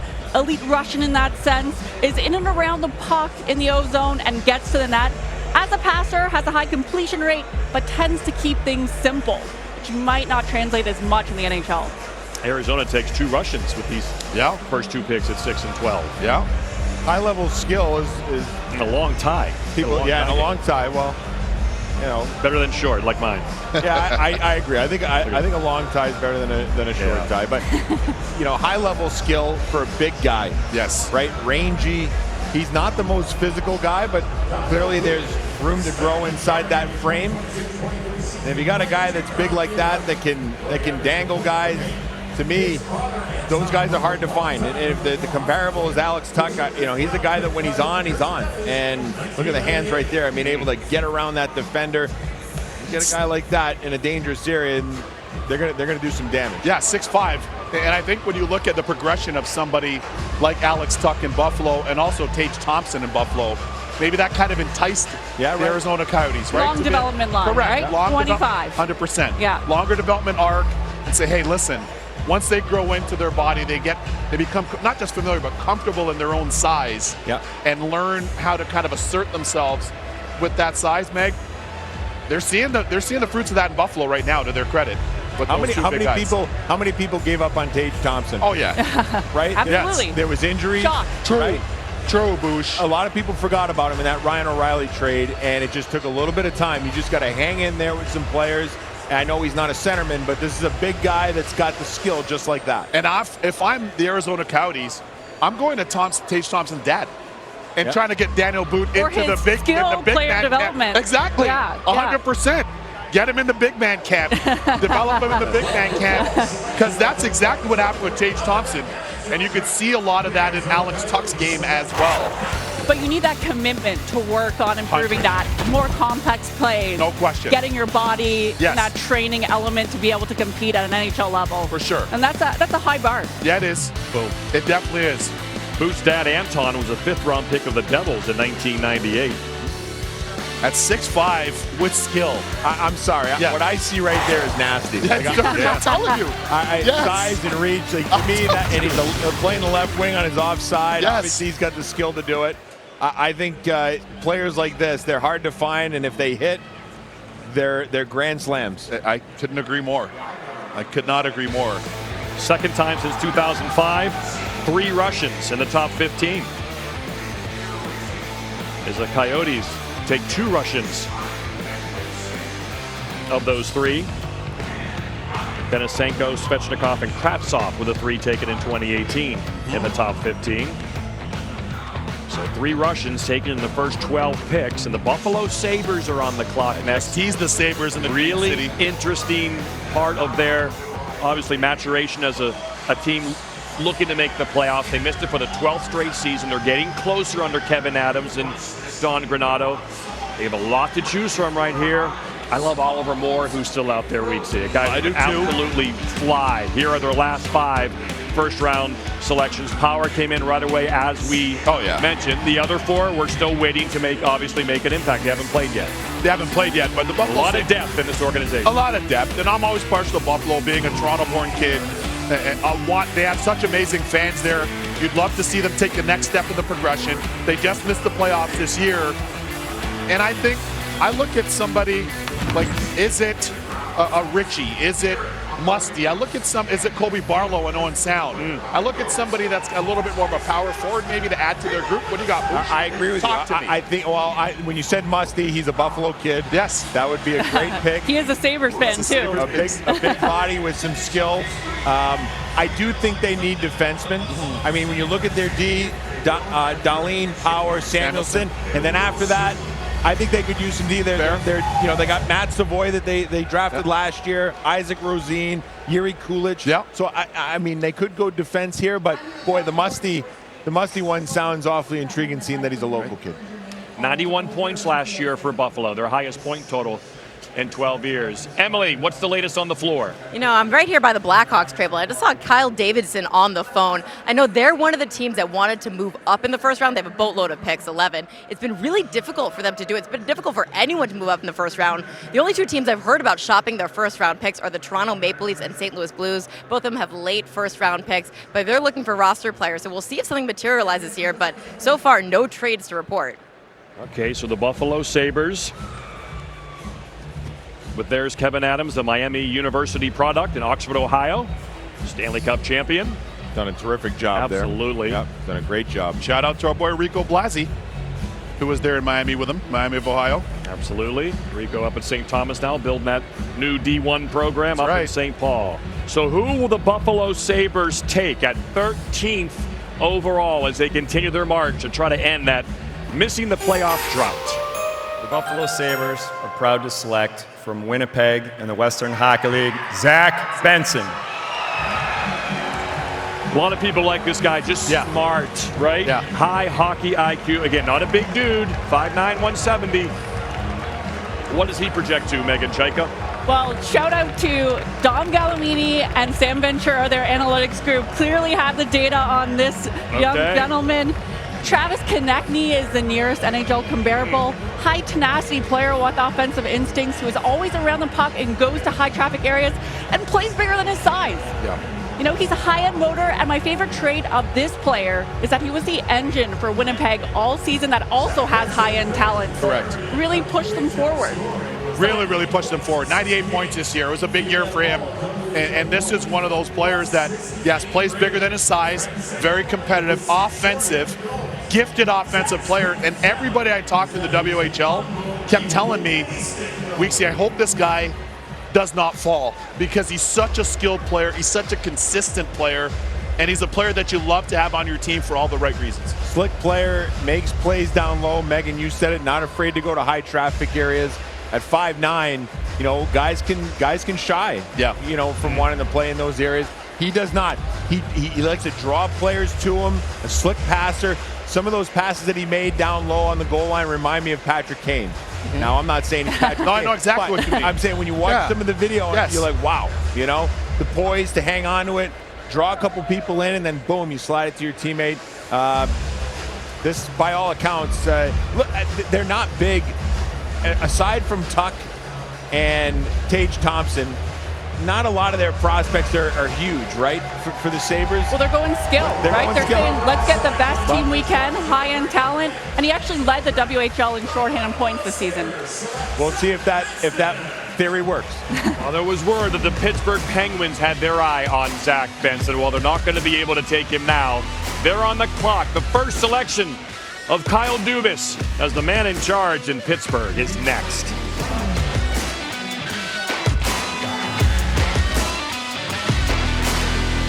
Game 2, Chicago Blackhawks at the Pittsburgh Penguins. The Penguins on the clock. They pick next, 14th overall. And a member of the Blackhawks joins us now who will be in that game. Connor Bedard, congratulations. If the Penguins pick, we'll take a quick timeout and then continue our discussion with you as they make their way to the stage now. Good. So just the first quick question, how do you feel right now? Are you tired? Are you want to go home, or are you still pumped? No, I'm just excited and just excited, honored to be here, and you know, this organization, you know, means so much to the city of Chicago and you know, the NHL. So you know, I couldn't be more thrilled with. Well, hang on for a second. Here comes the Penguins pick. Sounds good. First, like to recognize the great career of Nashville Predators general manager David Poile. Not only a great general manager, who's done great for hockey, but a great mentor to young general managers getting into the game. Thank you, David. With the 14th selection in the 2023 NHL Entry Draft, the Pittsburgh Penguins are proud to select from the Moose Jaw Warriors, Braden Yeager. All right, so it's Braden Yeager. What do you know about Braden? Yeah, I know him pretty well, so it's super exciting to see him. What's the strength of his game? Picked. What kind of player? Play analyst for us. How would you describe his game? Oh, there's so much. I mean, he's so good, 200 foot, so fast, so powerful. He can score goals from anywhere and create a lot of offense. So you know, I'm really happy for him to see him go, and Pittsburgh's getting a great player. A little right-handed shot right there. Yeah, I had a bit of a lazy back check there too. Connor, we got to play 200 feet now. Yeah. Awesome. That's why I have goalies, man. But let's talk about you again. You're going to play your first NHL game, if everything goes well, in Pittsburgh against Sidney Crosby and the Pittsburgh Penguins. That's really cool. National television in Canada and here in the U.S. When you look at all Crosby's attributes, what's your favorite one? What's the most important one you think he has?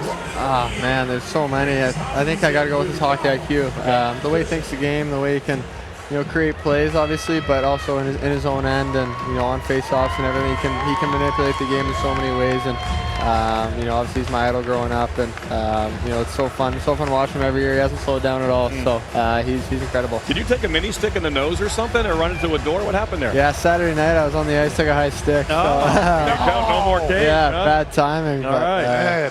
Connor, who was the culprit? That's what I want to know. Who was it? Jeez. I have a question for you, because I've said this a couple times here at the desk. I feel like we've known about you for 6, 7 years, and the amount of pressure that is on a young man to come through, with all the hype. What do you attribute your ability to do that to? Who helped you get through all that and to get you to this moment? I think it's been nice for me to have it kind of gradually grow. It wasn't an overnight thing, and for me, my parents are great. Agency's great with all that, my sister. But for me personally, it's just focusing on what I can control. And I wake up, I want to get better on the ice every day, and off the ice, of course. So that's kind of my mindset. But kind of that outside noise, nothing I really focus on too much. I've got a question because I love the fact that you're a hockey nerd. You just alluded to it. We spoke about it earlier. You're a fellow hockey nerd. You eat, sleep, breathe the game. At what age that you can remember, were you telling your parents, okay, I want to bring the rollerblades on vacation, but at what age did that kind of come to fruition for you? You can recall. Ever since I can remember, really. I remember the first time I skated, I didn't like it, but the second time I loved it, and ever since I'd spend like 6 hours on the ice if I could, like whatever it was. I just always wanted to be on the ice, and it hasn't really changed. Awesome. And I'm not just a hockey nerd, I'm also into sports science and training. So Yeah. take me through what your training looks like this offseason to prepare for the NHL.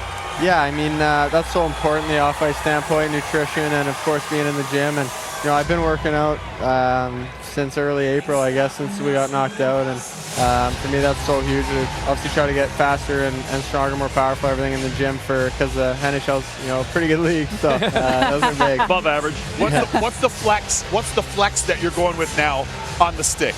What's your flex that you're using right now? It's like 71, 72. 70, wow. Kind of in there. So I like it pretty whippy. And, yeah, but personal. You can. At what age did you go to that flex? Did you tweak it along the way?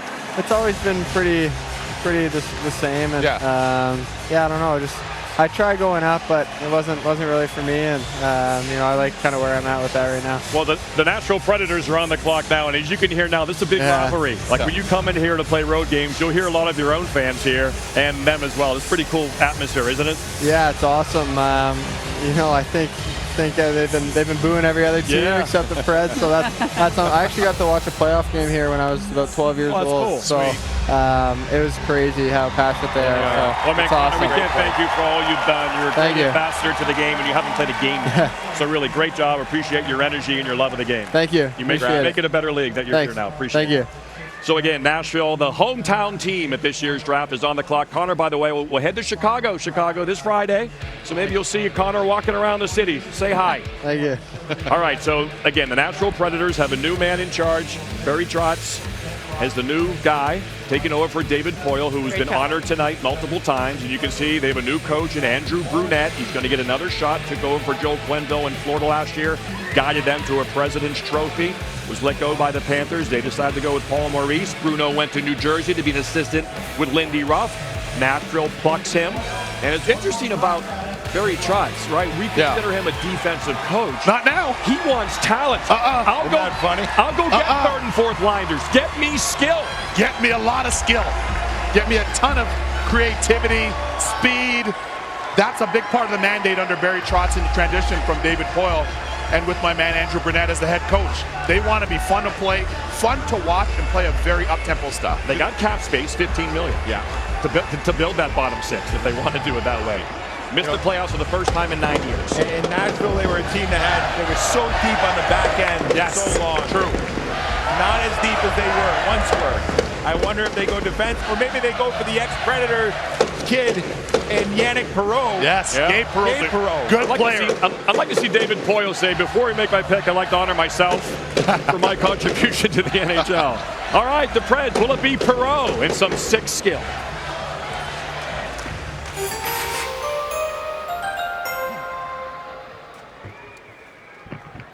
Here we go, Smashville. From the University of Connecticut, Matthew Wood. So there he is. Yeah. Matthew Wood, I talked to his college coach, Mike Cavanaugh, on Monday. He'll return to college hockey and play for Cavanaugh in the fall. He says he'll play center for him at UConn. He's a British Columbia product. He was 17 when the college season last year started, led the UConn Huskies in scoring. Still just 18 years old, but he's 6'4".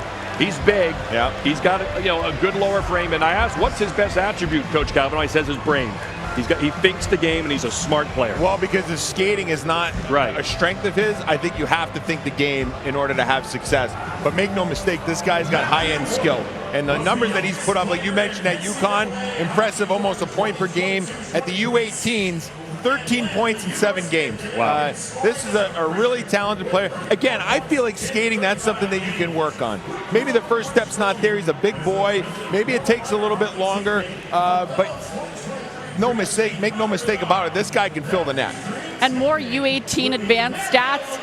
In scoring chances per game, he was 3rd, and he was also leading Canada, trailing Ryan Leonard and Gabe Perreault, who we might see go as well. So high-end talent that he's competing with, getting those high-quality shots, which you want to see because that's what translates in the NHL. So here's the salary cap. You have to make some moves and get creative. The Predators did that. They were able to move on from Ryan Johansson, move him out to Colorado. And this is a similar type player to Ryan Johansson in terms of size. He's got the skill, 6'4", center, can pass, can shoot. So I think this is a really good, solid pick for the Preds right here. Data-wise, his NHL comparable is Brock Besser. So makes sense. Exactly. I like that. Yeah, I like that. I like that a lot. Again, back to college, maybe even 3 years in college. This is a long-term project here, but a guy who could turn to be a really good pro with that size and smarts in hands. You see what Mark Stone has done with head and hands. You got elite head and hands. You can play in this league. And I love you saying that because you saw those attributes from Mark Stone in Ottawa. Yeah. Absolutely. By the way, Absolutely. in Ottawa, shift to shift. And credit to the Vegas Golden Knights for being aggressive, going out and getting him, bringing him into the fold. By the way, 2 back surgeries later, and they just hoist Lord Stanley's Cup. He's the captain of that team. So I like the point there. UConn hasn't been a D1 program very long, but now they have 2 number ones. Tage Thompson was the first back in 2016, and this is, not quite as big as Tage. Tage was real skinny at this age. This guy's already got a big legs, and he's going to be a strong guy who can, be tough to move around the net and use those hands and brain. Right, and you can tell he's a smart player, right? Yeah, you talked about smart. He knows where to go to get to spaces where he can get the puck and then rip it. When you have those instincts, those are the guys that get the points. The 4th Husky taken in the NHL Draft. Emily Kaplan is with Mr. Wood.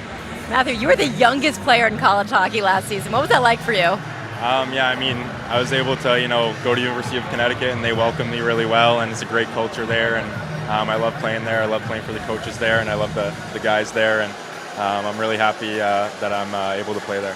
I hear that you wear number 71 because you love Evgeny Malkin. What do you like specifically about him? I mean, I've always, looked up to him. He's a big, forward that can score, and he makes unbelievable plays, and he's a really, really special player, so I've always looked up to him. We're talking so much about Connor Bedard tonight. You're the only person that I know that's lived with him. Tell me something I don't know about that kid. I mean, you probably already know this, but he's just an unbelievable person, down to earth, and I mean, he works super hard, and he's going to be really special. Awesome. Congratulations. Thank you. Guys. All right. I'll tell you this, too. Matthew Wood is another product of the BCJ. Yep. The BC Junior League out west in British Columbia. That's the best Tier 2 league in terms of producing college players in North America right now. They're on a heater out there in terms of producing college hockey players. Offensive players. Like the guys that come out of there, they can score. Yes. They can create offense. I would say the USHL. I love USHL too. The USHL, it seems more structured. Yes. Where the BC League, like that, the top 2 lines, those guys can go and they can create and generate. And so if that's what you're looking for, that's where you can find some talent. And, for Matthew Wood, obviously he's a bigger guy. I think college is the right route for him, seeing that it's going to take a little bit longer to physically mature. Barry Trotz with Emily Kaplan. Barry, where does Matthew Wood fit into your team, both in the short and long term? Well, I think in the short term, we're going to let him develop. You look at the profile, goal scorer. We feel that he's a long way to grow. I mean, but he's a big body. He can score. We're just going to let him develop, and we feel that we can get the right profiles. Those dynamic people to get you out of your seats a little bit. You got to score goals in this game, and you need some size to win in the playoffs. So hopefully he checks 2 of those boxes. And I keep hearing about how active you've been this past week on the phone. What are some things you're trying to do to the Predators? Well, I'm just trying to, it's my first go at it. I've got a great mentor in David and surrounded by some great assistant general managers right now. And, I'm just trying to touch base. I'm trying to, try different things. That we want to. We've got so many young kids coming. I want to change the profile. We were a defensive team for a number of years, and I coached it. We found ways. We had the great Detroit Red Wing team and the Chicago teams. We had to take care of them. So I just tried a little different profile, starting with our coach and the guys who are drafting a little more offense. Awesome. Thanks, Barry. I'd like to congratulate the Vegas Golden Knights on a Stanley Cup championship. And finally, there's not a general manager sitting at the table tonight or anybody that's been a manager in this league for the last 25 years that hasn't been positively influenced by David Poile. He did his job with class and dignity and honesty, and we wish him lots of success, much success in his future. For our first pick, I'd like to introduce our new general manager, Craig Conroy. I want to thank all our season ticket holders back at the draft party at the TELUS Club in the Scotiabank Saddledome. Hope they're having a good time. With our first pick, we're going to take from the Vancouver Giants, Samuel Hanzig. So Craig Conroy begins the popular Calgary Flames. So much energy for Craig Conroy. And another Slovakian goes, Weeksy. I was going to say, this continues that trend. And for Samuel Hanzig, he has potential. There's a high ceiling. Certainly for the Calgary Flames, they would have a chance of seeing Hanzig play against the Calgary Hitmen right there in their own building. So they got a real good sample size in terms of getting their eyes on him. But I look at him as being more of an all-upside pick at this point. And at that size, too, his NHL comparable is a Timo Meier, who we were talking about a lot today. He grows to the front of the net in the offensive zone and around high traffic areas consistently. High number of shot attempts off rebounds. Jury is still out for some people on where he'll land, but essentials are there. Good big skater, good hands, strong. Solid pick for Calgary. They've seen him a lot in the WHL. This is a huge year for the WHL, too. Yes, it is. Big draft crop. Absolutely. Hey, he's a big north-south type player. So if you want an honest player, this is who you're getting. And I think, look, I mean, he's got good skills, not great skills, but he's the type of guy that can play on a top line and complement, some high-end players. But he's also a guy, if you got to drop him down to maybe the bottom half of your bottom nine, he can go in there and be a banger too. And so I think he will determine what he becomes at the next level. Will he be that guy that's more of a third-line guy that is big and physical and keeps it simple? Or is he a guy that is your north-south guy that plays on the walls and can play with good players and produce? His second half of his season was really good after the World Juniors. He got hurt at the World Juniors with Slovakia, and his second half was really strong, which is a positive sign. All right, a new era in Calgary begins. New GM, new head coach. Up next, the Detroit Red Wings with their second first-round pick. Broadway in Nashville is cooking. The Red Wings on the clock, and they pick next. Hockey news yesterday in 2021 in a continued effort to grow hockey at the college level. The NHL and NHLPA, in collaboration with Tennessee State, the Predators, and College Hockey Inc., funded a feasibility study through the NHL and the PA's Industry Growth Fund. Armed with positive results from that study, all sides continue to work towards making hockey at TCU a reality. That announcement came yesterday. So the first HBCU to have an ice hockey program at any level. Congratulations, Tennessee State. The Red Wings pick when we come back.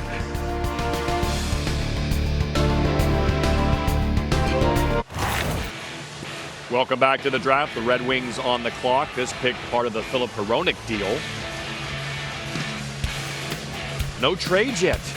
Quiet. I can't understand. Very quiet. Quiet. Cell service is not good here. Maybe that's the reason why. Exactly. Not You're as right. strong. It is not Wi-Fi. strong. It's Tri-Fi. We're trying to find it. 4 NCAA prospects recruits taken in this draft. Another good night for Russia and Slovakia. And as we mentioned, no trades. The top 16 picks kept their selections. The Red Wings on the clock now. They certainly could move down if they wanted or do something.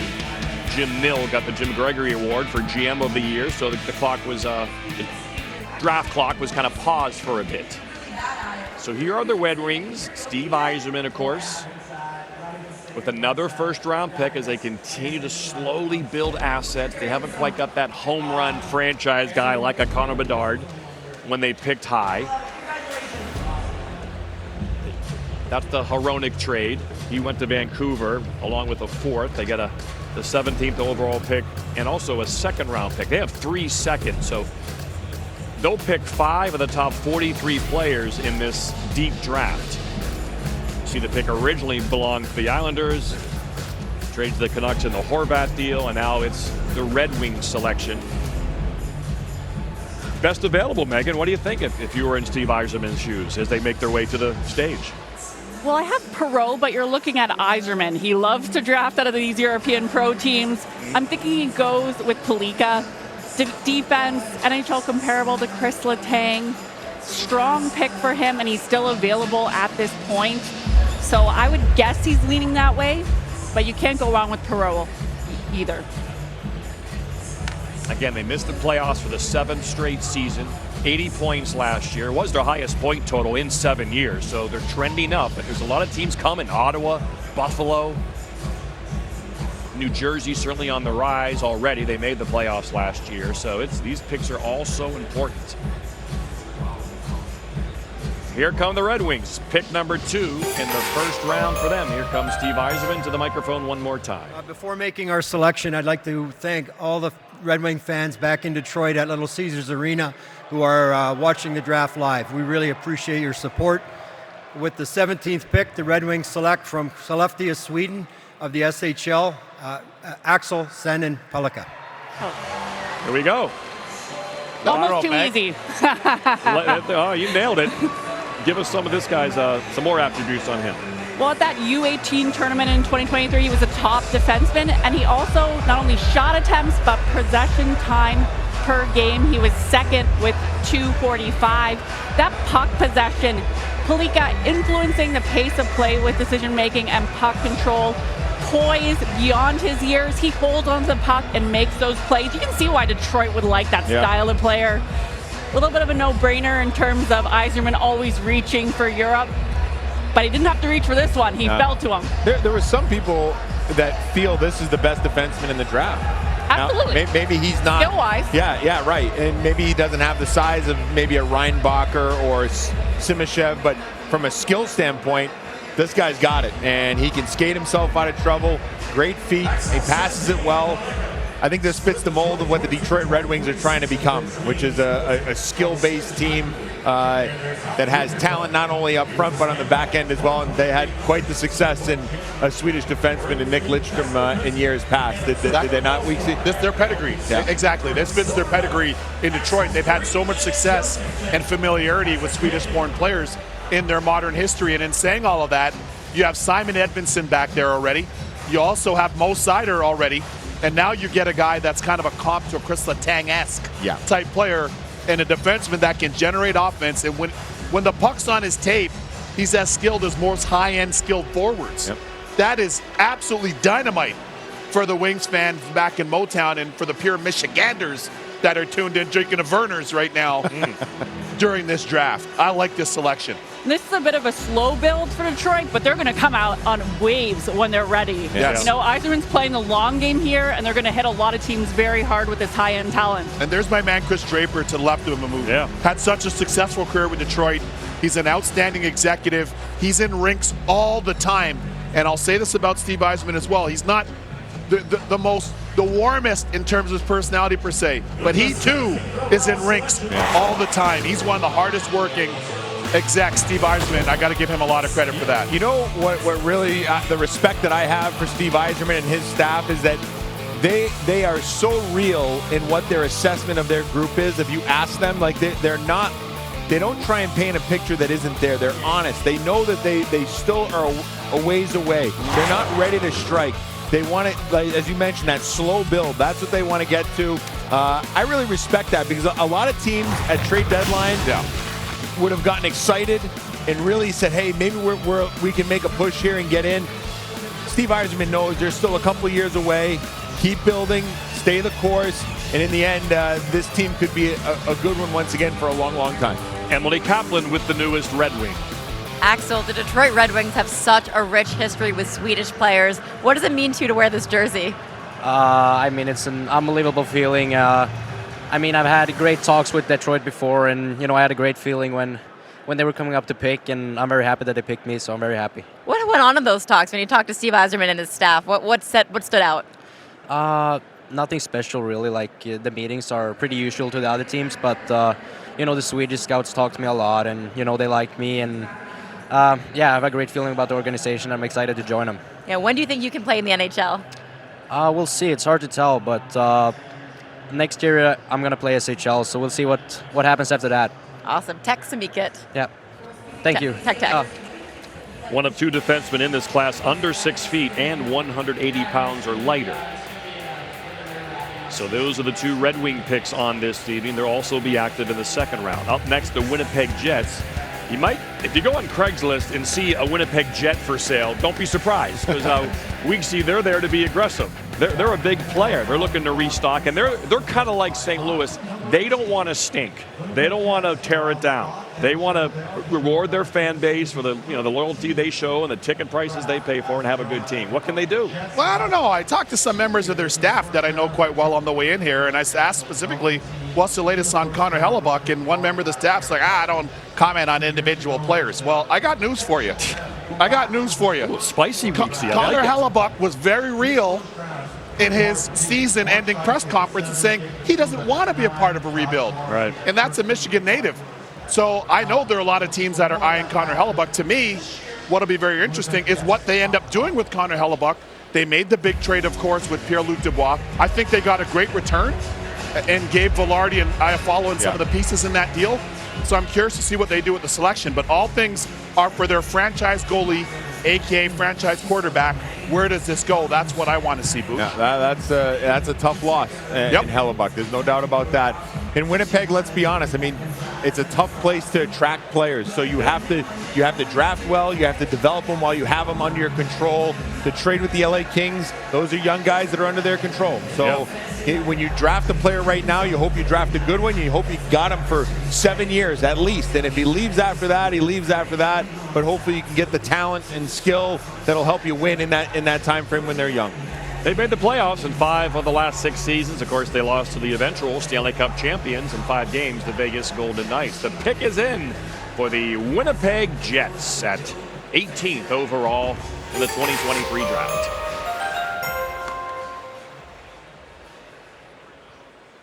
On behalf of the Winnipeg Jets, I'd like to thank the city of Nashville for tremendous events. I'd love to congratulate David Poile for a tremendous career. Thank you very much for all your mentorship. I also would like to say hello to all our fans back at Canada Life Centre at our draft barbecue. Winnipeg Jets are proud to select from Owen Sound of the OHL, Colby Barlow. You like him, Weeksy? You like him, Bush? I do. Again, if you pay attention to the players that I like, I mean, there's a trend. You're a ruffian. I like the guys that play the game hard, and this is another one of those guys that plays the game hard. He reminds me, like when you look at him, he reminds me a little bit of Mason McTavish, like that kind of build. He's got a great drag and release. His one-timers are great. He plays hard. He's strong. He was a captain in Owen Sound. He's an old school player. The one thing maybe is that when you look at him, you can see he's got a full beard. Yeah. Perhaps that's what he is, right? And maybe that's why he goes at number 18. But the intangibles are there for a player that I think you can wrap your team around and say, this is a guy that's going to lead us into the fight and be a good player for us. Hey, look, I wouldn't be here right now if I didn't play in Owen Sound in 2 years, my first 2 years as a junior. And one thing about playing in Owen Sound is it's a small, tight building, and you've got to be willing to pay the price. You can't put up phantom numbers playing in that building. And this guy is a hard-edge player, a skilled player, a real prototypical power forward. He gets to all of the areas that not everybody loves going to generate his offense, and he's a leader. And you can see by his face, he's a man. That's an NHL guy already, and he's only going to fill out and get even bigger physically. I love this selection by the Winnipeg Jets. And he gets to those close areas, but he also has good hands in those tight areas, so he can finish. And you're right, Brian, effective one-timer. I had that underlined twice. I heard that from everyone. But he also is smart. He actually was the OHL Scholastic Player of the Year award. So you're getting smart, sense, good human being as well, off the ice, dedicated to being better, which should translate in the NHL when you're thinking about that long pathway that he'll have. 46 goals. He had a big year in Owen Sound, man. 46 goals. I mean, he could have gotten to 50.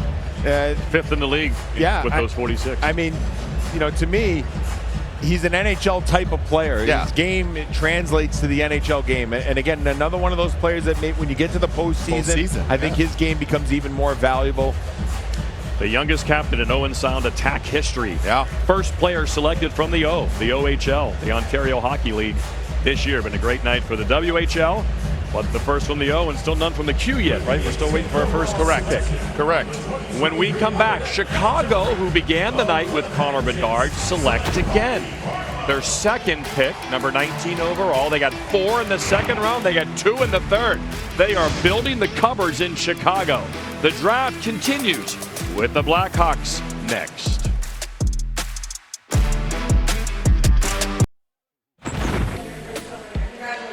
Jim Nill won the Jim Gregory GM of the Year. Congrats to him. You see the candidates were Bill Zito of Florida, Don Sweeney of the Bruins. All deserving. Yeah. But congrats to Jim Nill, one of the great statesmen in the game as well. He's a gentleman. 100%. A real gentleman, yeah. 100%. Class through and through. Longtime Red Wing front office Absolutely. fella.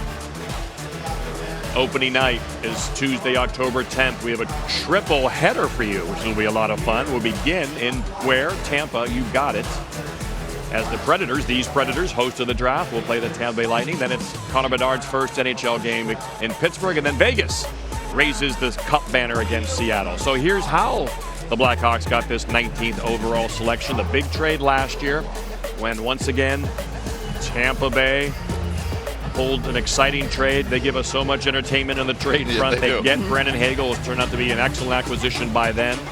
Got a fourth and a fourth, give up a couple prospects, and this number 1. So what does Kyle Davison do here? The youngest active GM in the NHL. Connor Bedard was the easy pick. Now it gets a little more difficult. 19th overall, and again, he can really go anywhere. It's a very candid, long-term project for them. This is multiple years, 3, 4, 5. So let's see what Davison does with his second first-round pick of the night. Again, he's got 4 seconds as well to play with, 2/3.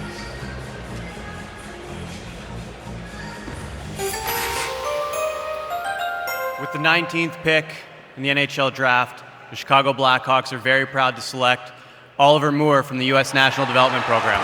I love this dude. I mean, this dude is electric. Everyone can skate well. This guy stands out. Yep. This guy can fly. Oh, my goodness, can he move. Hands down the best skater in the draft. Yep. His giddy-up step, I mean, it is something else. He can create off the rush. The question is, can he create other ways? But the one thing I do know, whether he can or can't, is that speed is a problem. Speed is a problem for defenders and for the opposition, and this guy has got it in spades. Him, you know, along with Connor Bedard, like you think about, you know, you got a dynamic player in Bedard that can do it all, and then you got a guy in Oliver Moore who probably play on another line who's just going to back people off with his speed. The thing about Oliver Moore is that at the program, he did not play on the top line. He was the guy playing on the other line, and yet he still put up 75 points, had 9 points in the U18s. So this was not the guy that was playing with the best players at all times, and yet he still produced. But this is a guy with speed that you just don't see all the time. He'll probably play with Logan Cooley at Minnesota this year. He's a gopher, and I'll tell you, Gopher fans, this guy's going to bring you out of your seats at Mariucci. Oh, yeah, he definitely will bring them out there in the land of 10,000 lakes. And what he does is by attacking the opposition with that speed, he puts them under duress. Yeah. He's got a V12. It's not a V8 engine. It's a V12. You can hear that exhaust when he steps on it. In a blink of an eye, he can gain not only acceleration, but zones with his speed. It's that electrifying. From our data set, too, on the cycle, he can actually move the puck into that middle of the ice and set up teammates. High involvement player, so he probably can make an impact on the cycle. But off the rush is his bread and butter with that speed. Puck retrieval and anticipation, you know, shows that determination and tenacity, which is maybe why he got up to this point. Yeah. Second and third efforts is the stuff that I saw in yes, him. That's a great point by right? you. And, you know, like when I think of Dylan Larkin when I see him, because Dylan Larkin is a guy That's the NHL comparable I have from data. So, yeah. You know, I like speed kills. I mean, it's tough to play against. I mean, you hope that he can catch up with the speed at the NHL level, that it can all click.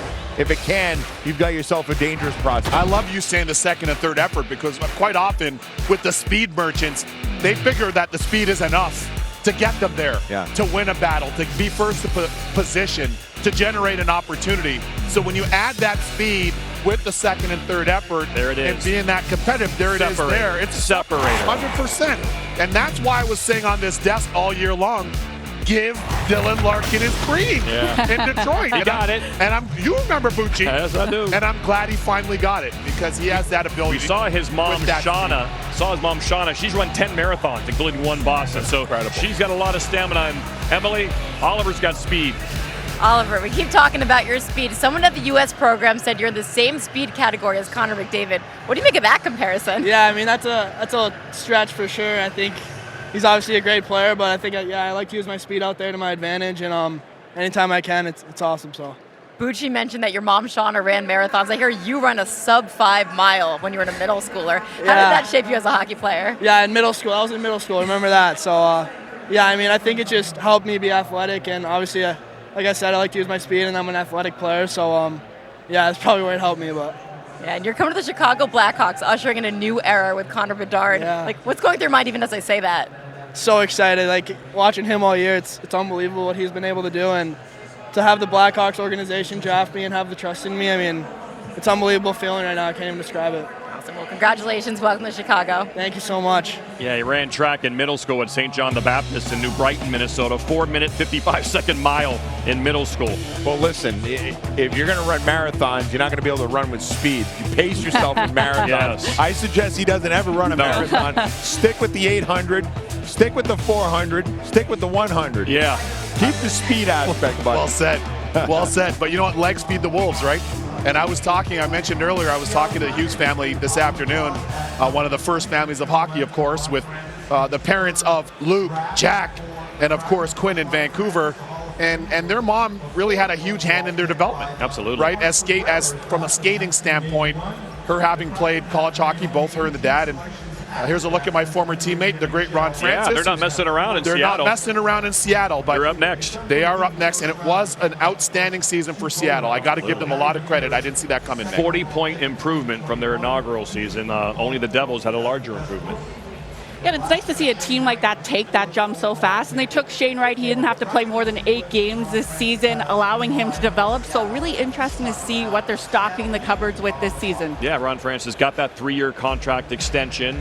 They're a high-profit team. They sell loads of merchandise. Top 5 already in terms of revenue. Ticket prices are high, so they create a lot of revenue. Yeah, and a crown jewel game rink and a crown jewel practice facility. Very similar to what Vegas did from that standpoint.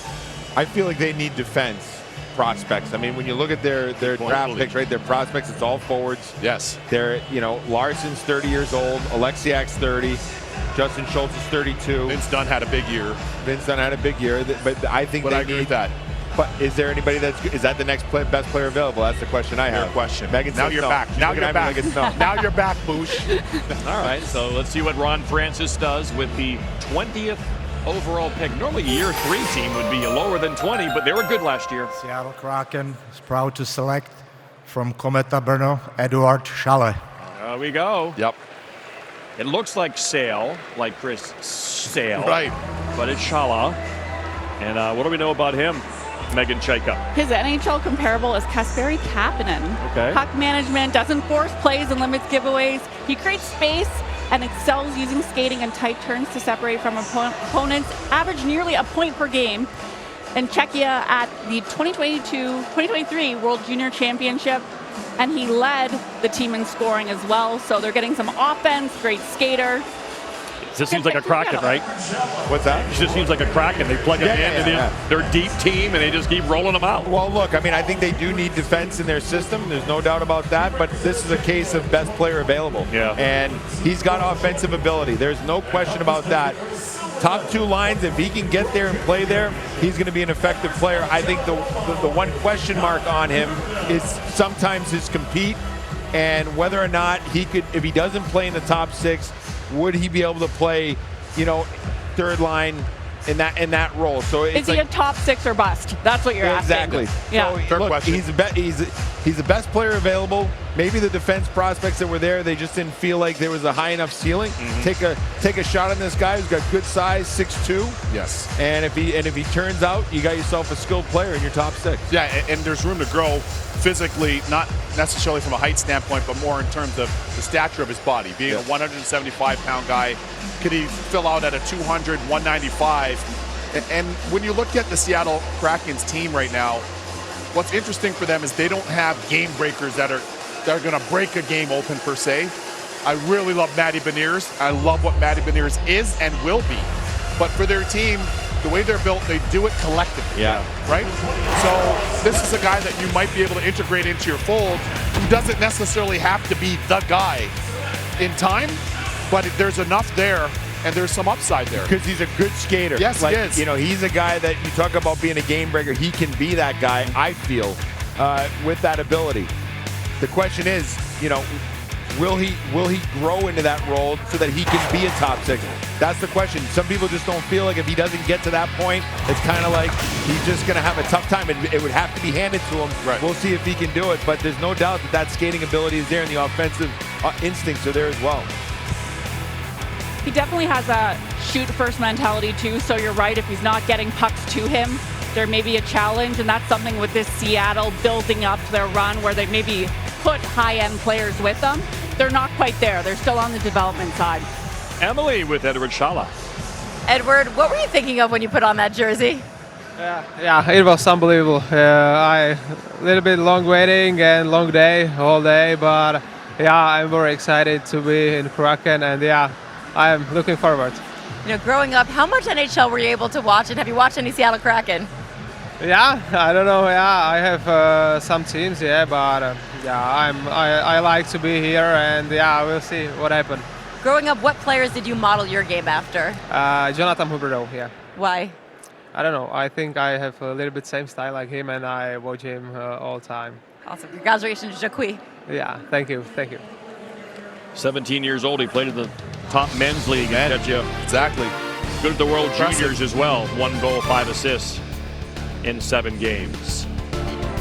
That's the first game of the year, opening night, Nashville and Tampa. Game 2 of our opening night triple header on October the 10th. Connor Bedard's debut against Sidney Crosby and the Penguins. And then triple header opening night ends with Vegas raising their Stanley Cup banner against a team that would like to get one themselves, the Seattle Kraken. It's all part of our triple header Tuesday, October the 10th on ESPN. We can't wait to be back again. Stanley Cup final next year on ESPN as well. Minnesota Wild on the clock next. 21st overall. They got 2 2s, then wait for the 5th. 103 points this past season for Bill Guerin's organization. Huge regular season. Yeah, back-to-back 100-point seasons for the second time in franchise history. Lost the opening playoff series in each of their last 6 playoff appearances. Well, that brings me to this. Kaprizov's the best player in their history. Of course, Gaborik right there, who was outstanding and electric for them. But what I want to see now is the next step for this team in the postseason. And I'm curious to see if they end up, I'm curious to see if they draft somebody that they feel, Bush, as you were saying all along this evening, that could help them from April through June. Right. That's what I'd be, because They're that's scratching every year. That's right, because that's Bill Guerin. That was Bill Guerin, the player. Yep. And Bill's done a nice job of transforming this team. He told me we're too vanilla. So he's done a nice job of transforming this team. But now I think the next step in their progression would be adding a player that could help them in crunch time, Bucci. Get involved. But Gabe Perreault's still out there, really ultra-talented 50-goal scorer, this year, playing with Leonard and playing with Will Smith. So he's kind of dropped a little more than people have thought. I agree. You know, so maybe, but like you said, maybe they're looking for a certain trait or the best player available. Let's find out. One of the most popular guys to hang around, the always fun Bill Guerin. See who makes the pick. It won't be Billy for Minnesota. Oh, there he is. First of all, I'd like to congratulate David Poile on an amazing career. David, thank you for your friendship. Like Kyle said, being a mentor to so many young general managers out there, we appreciate everything you've done for us in the game. Also, a great thank you to the city of Nashville, especially Tootsie's for keeping this entire group well hydrated and entertained.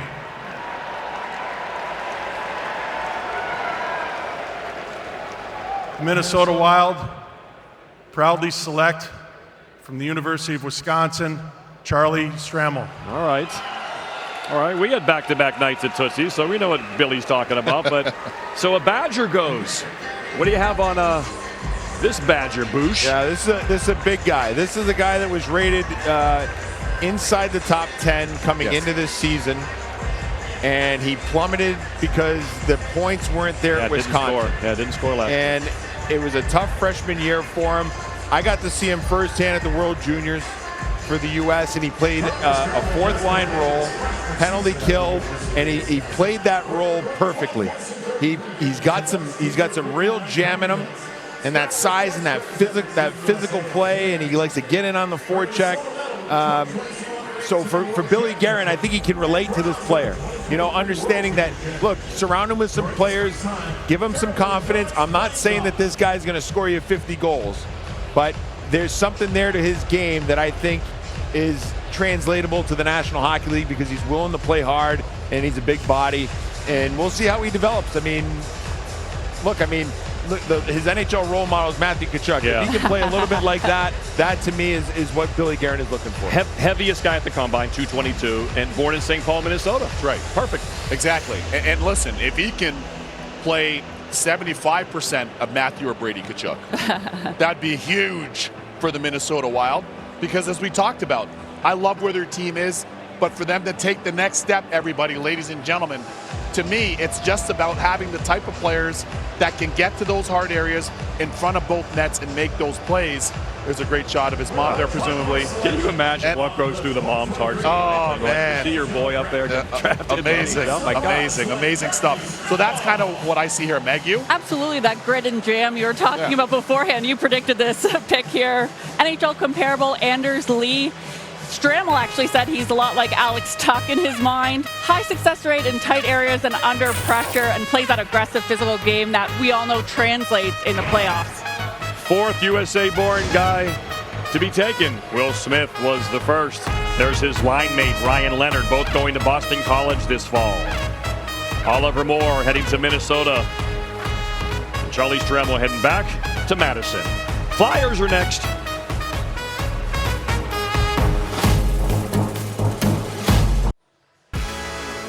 Next WNBA game on ABC Saturday afternoon. A rematch of last year's final.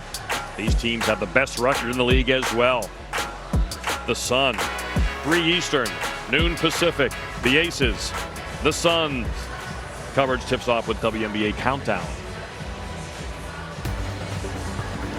Well, the Flyers got another first-round pick, 22nd overall. You see, it's pretty convoluted. Of course, the Provorov trade to go to Columbus. LA retains some of the Provorov salary.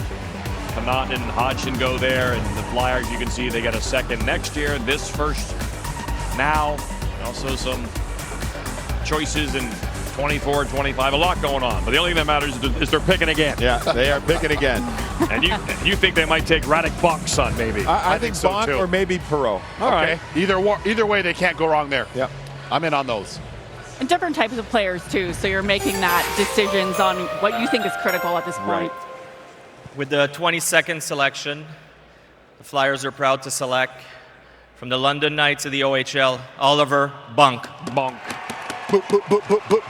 Dad, Radek played 969 games. He's drafted on the 29th anniversary of his dad, Radek, taken 3rd overall by Ottawa in 1994. That's why he was born in Ottawa.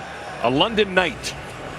And I like guys that have, you know, family pedigree in the National Hockey League. I think it's a real bonus for some of these kids. You know, you get that feedback from your father that you know you're getting it real from him. And this is a guy that London took their time with him. They sent him back to Junior B because they wanted him to play more the year prior. And then he came to London this year, and he just got better and better and better as the year went on. He's long. He kills plays. You know, I think there's more offense in there than maybe what you see. But I think defending-wise, he closes on guys very well. The question that I have is, will that offense get there? Megan, maybe you know more about that. And the London Knights are an extremely great program. In some cases, their player development is, comparable to some NHL teams. Correct. So make no mistake, Bonk went there for development. Yep. He was actually second in even strength possession time per game, over a minute on his stick. And he led the London Knights in the playoffs in pass completion rate at just under 82%. So he's making those passes. Scouts are seeing those little aspects of his game that they're working through with him, and they're able to play that long game, or they're sending him back. The Hunters are zeroed in on making incredible NHL players. And it's not sexy, but it's effective. And Dale Hunter is a good friend of Keith Jones, so there's a real comfortability there between those two. They played together in Washington. Right. I'm sure they had a lot of conversations about, this player. Yeah, I'm just speaking to his representatives, and they said that there have been a lot of conversations with the London Knights regarding Bonk. This is a great selection, and I love the fact that you mentioned he went back to Tier 2 Junior B in St. Thomas, lit it up before he got back up to the London Knights. Props to him.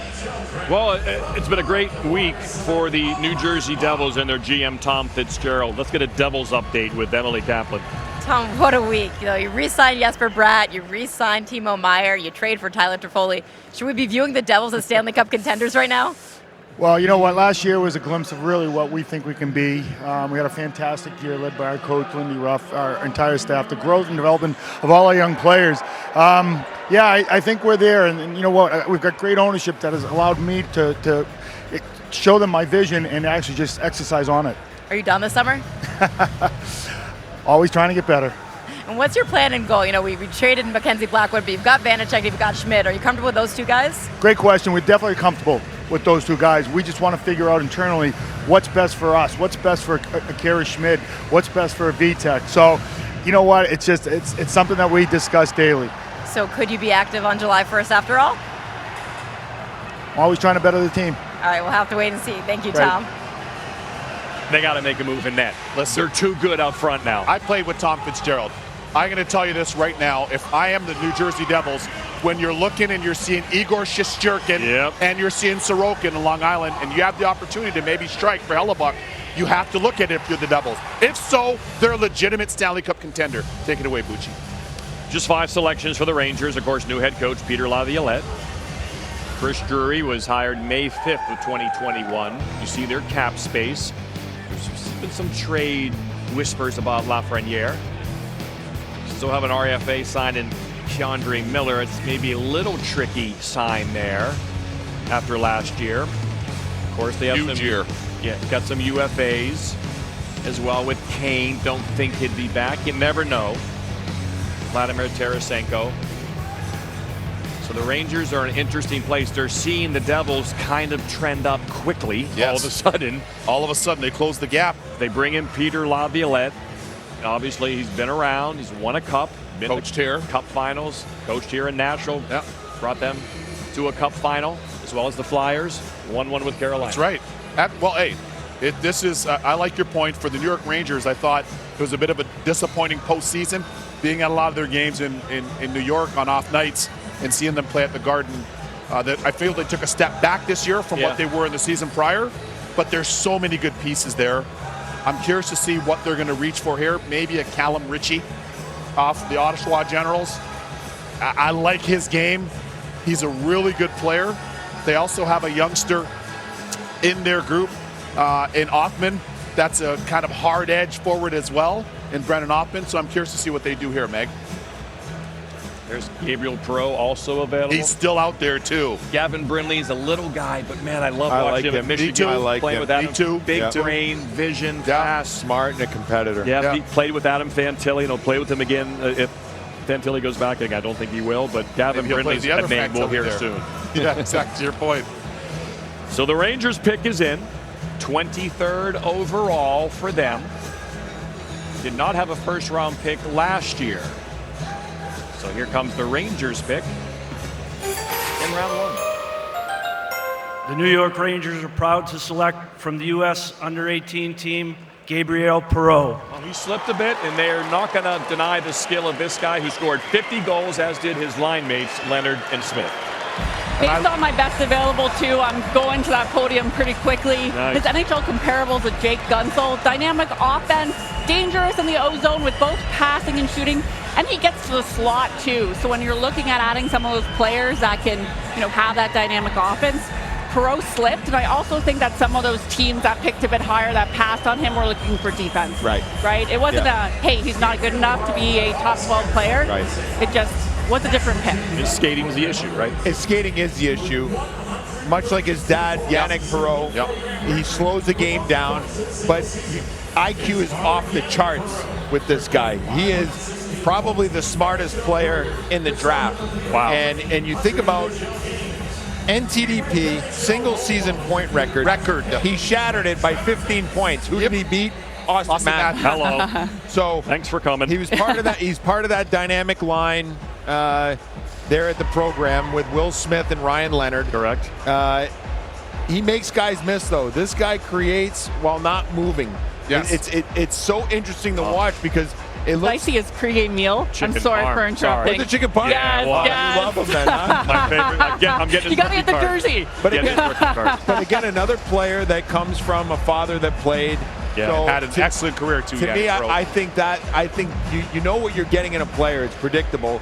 But like I said, the IQ is off the charts here. Yeah, maybe the pace is an issue, but when you're smart like that, you find a way to get points. The new head coach here and an original Predator, Andrew Burnett. I played with Jamie Stewart and I played with him our rookie year in Owen Sound. Andrew Burnett had 162 points to lead the CHL. He was a 7th rounder. Everybody kept telling us he couldn't skate. That's what everybody kept saying, and we know that was one of his deficiencies. He went on to play over 1,000 games in the National Hockey League, and now he's the head coach here in Nashville. So all of that to say, in this young man, and Yannick Perreault's son, Gabriel Perreault, very, very brilliant hockey mind, almost a savant offensively on the ice, and the ability to make plays all over the offensive zone. I think this is a steal for the Rangers potentially here at this pick. Well, he certainly fell to them. I mean, he was second in the under-18 World Championship in scoring chances per game. So when you talk about hockey IQ, it's not just volume of shots. Correct. He's getting high expected goals, high probability he scores on his shots. He'll play in Boston College with his line mates at the program, and he's with Emily Kaplan. Dave, your dad Yannick played over 800 games in the NHL. What are some of the biggest lessons he taught you? Yeah, I think growing up, he always wanted me to have fun with it, and he always wanted me to be creative, and I think I took those things, and they always stuck with me. You set the U.S. program record for points, breaking Austin Matthews, also the single-season record for assists, breaking Jack Hughes. What did that mean to you? Yeah, I think it's pretty cool. I think those are the guys you kind of look up to, so having my name with those guys is definitely pretty special.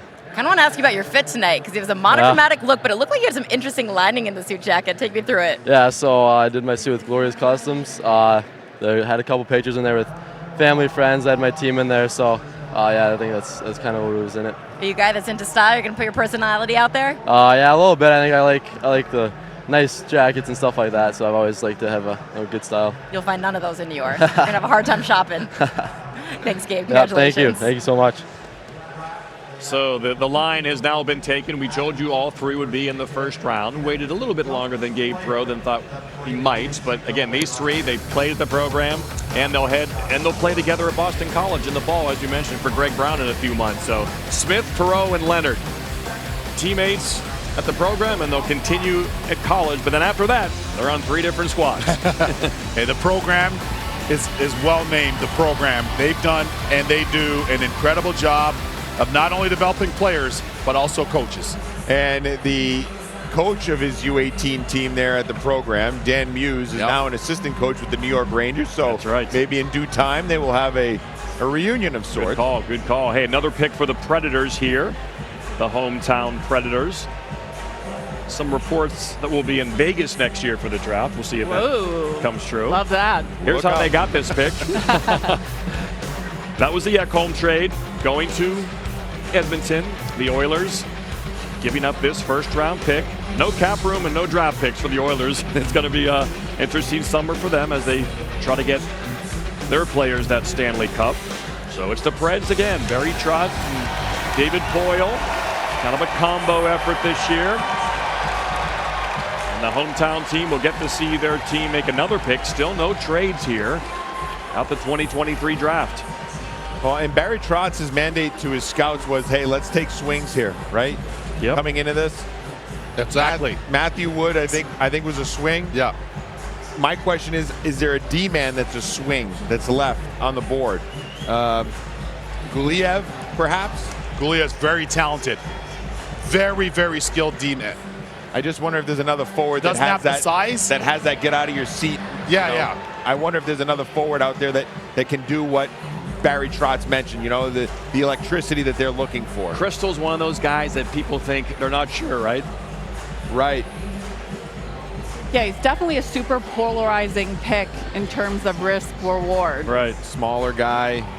Skating, Played on a an bad, issue. yeah. Played on a bad Decision-making is team. an I'll say it issue. again. Give me Callum Ritchie. All right. Let's see what Barry Trotz and the Preds do with their second first-round pick.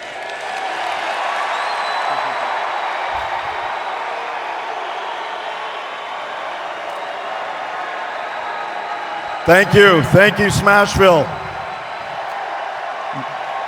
Now, to make our second pick in the first round, our captain, Roman Josi,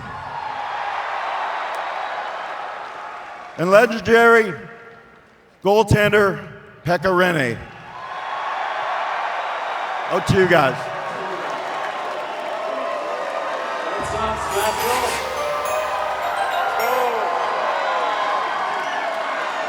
With 24th pick of 2023 draft, Nashville is proud to select Tanner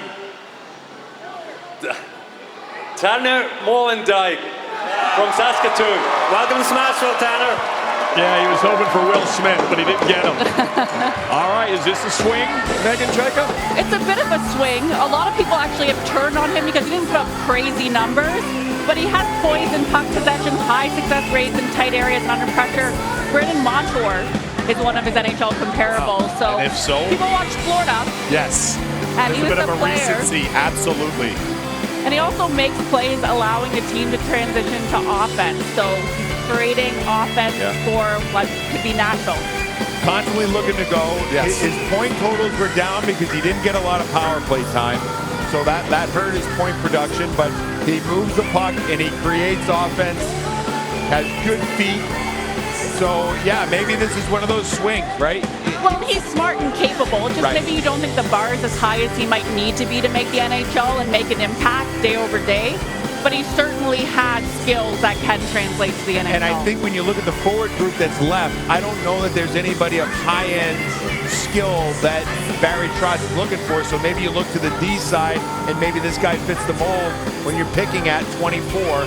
Hey, maybe this is the guy that could potentially have a higher ceiling to be that guy that can get you out of your seat. Yeah, and one thing we know that Nashville has been an outstanding development model. It's been a spawning ground, never mind. It's been a spawning ground for D. And that for years. Yeah. For years. And now you add somebody that has a different dynamic from the other D that are on the board, the other players that are on the board with that go offensive kind of mentality. So I for those reasons, based on his new mandate, I like it. I think their last team in they drafted was Dante Fabro. Yes. I don't think he panned out the way they probably anticipated. Exactly. Correct. So get another crack at it. Yeah, exactly. Well said. So the draft host city with 2 number 1s. Making dreams come true. There's Megan's best available. St. Louis is on the clock. They'll make their second first-round pick of the evening. Partying inside and partying just outside there on Broadway. A great scene at the 2023 NHL Draft.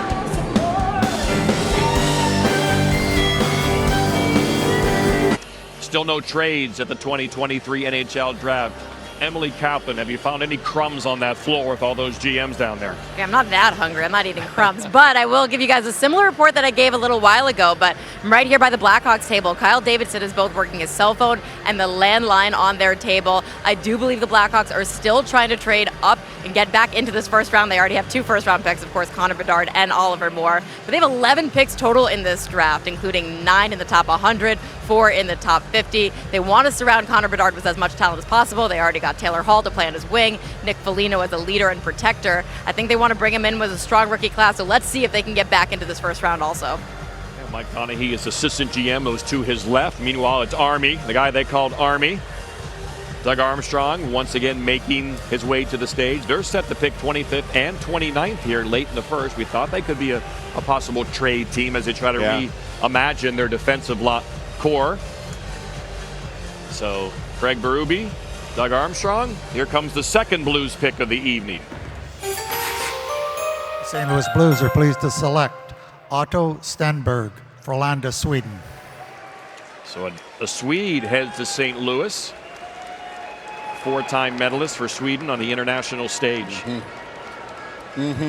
Good, solid, steady pick here. 5'11", 185. Yep, absolutely. And from a really good program in Frölunda as well, over in Sweden. Absolutely outstanding program over there. Freddie Schuström, now the general manager. Joel Lundqvist, Henrik's brother, recently retired. I think this is a very steady player, a safe pick.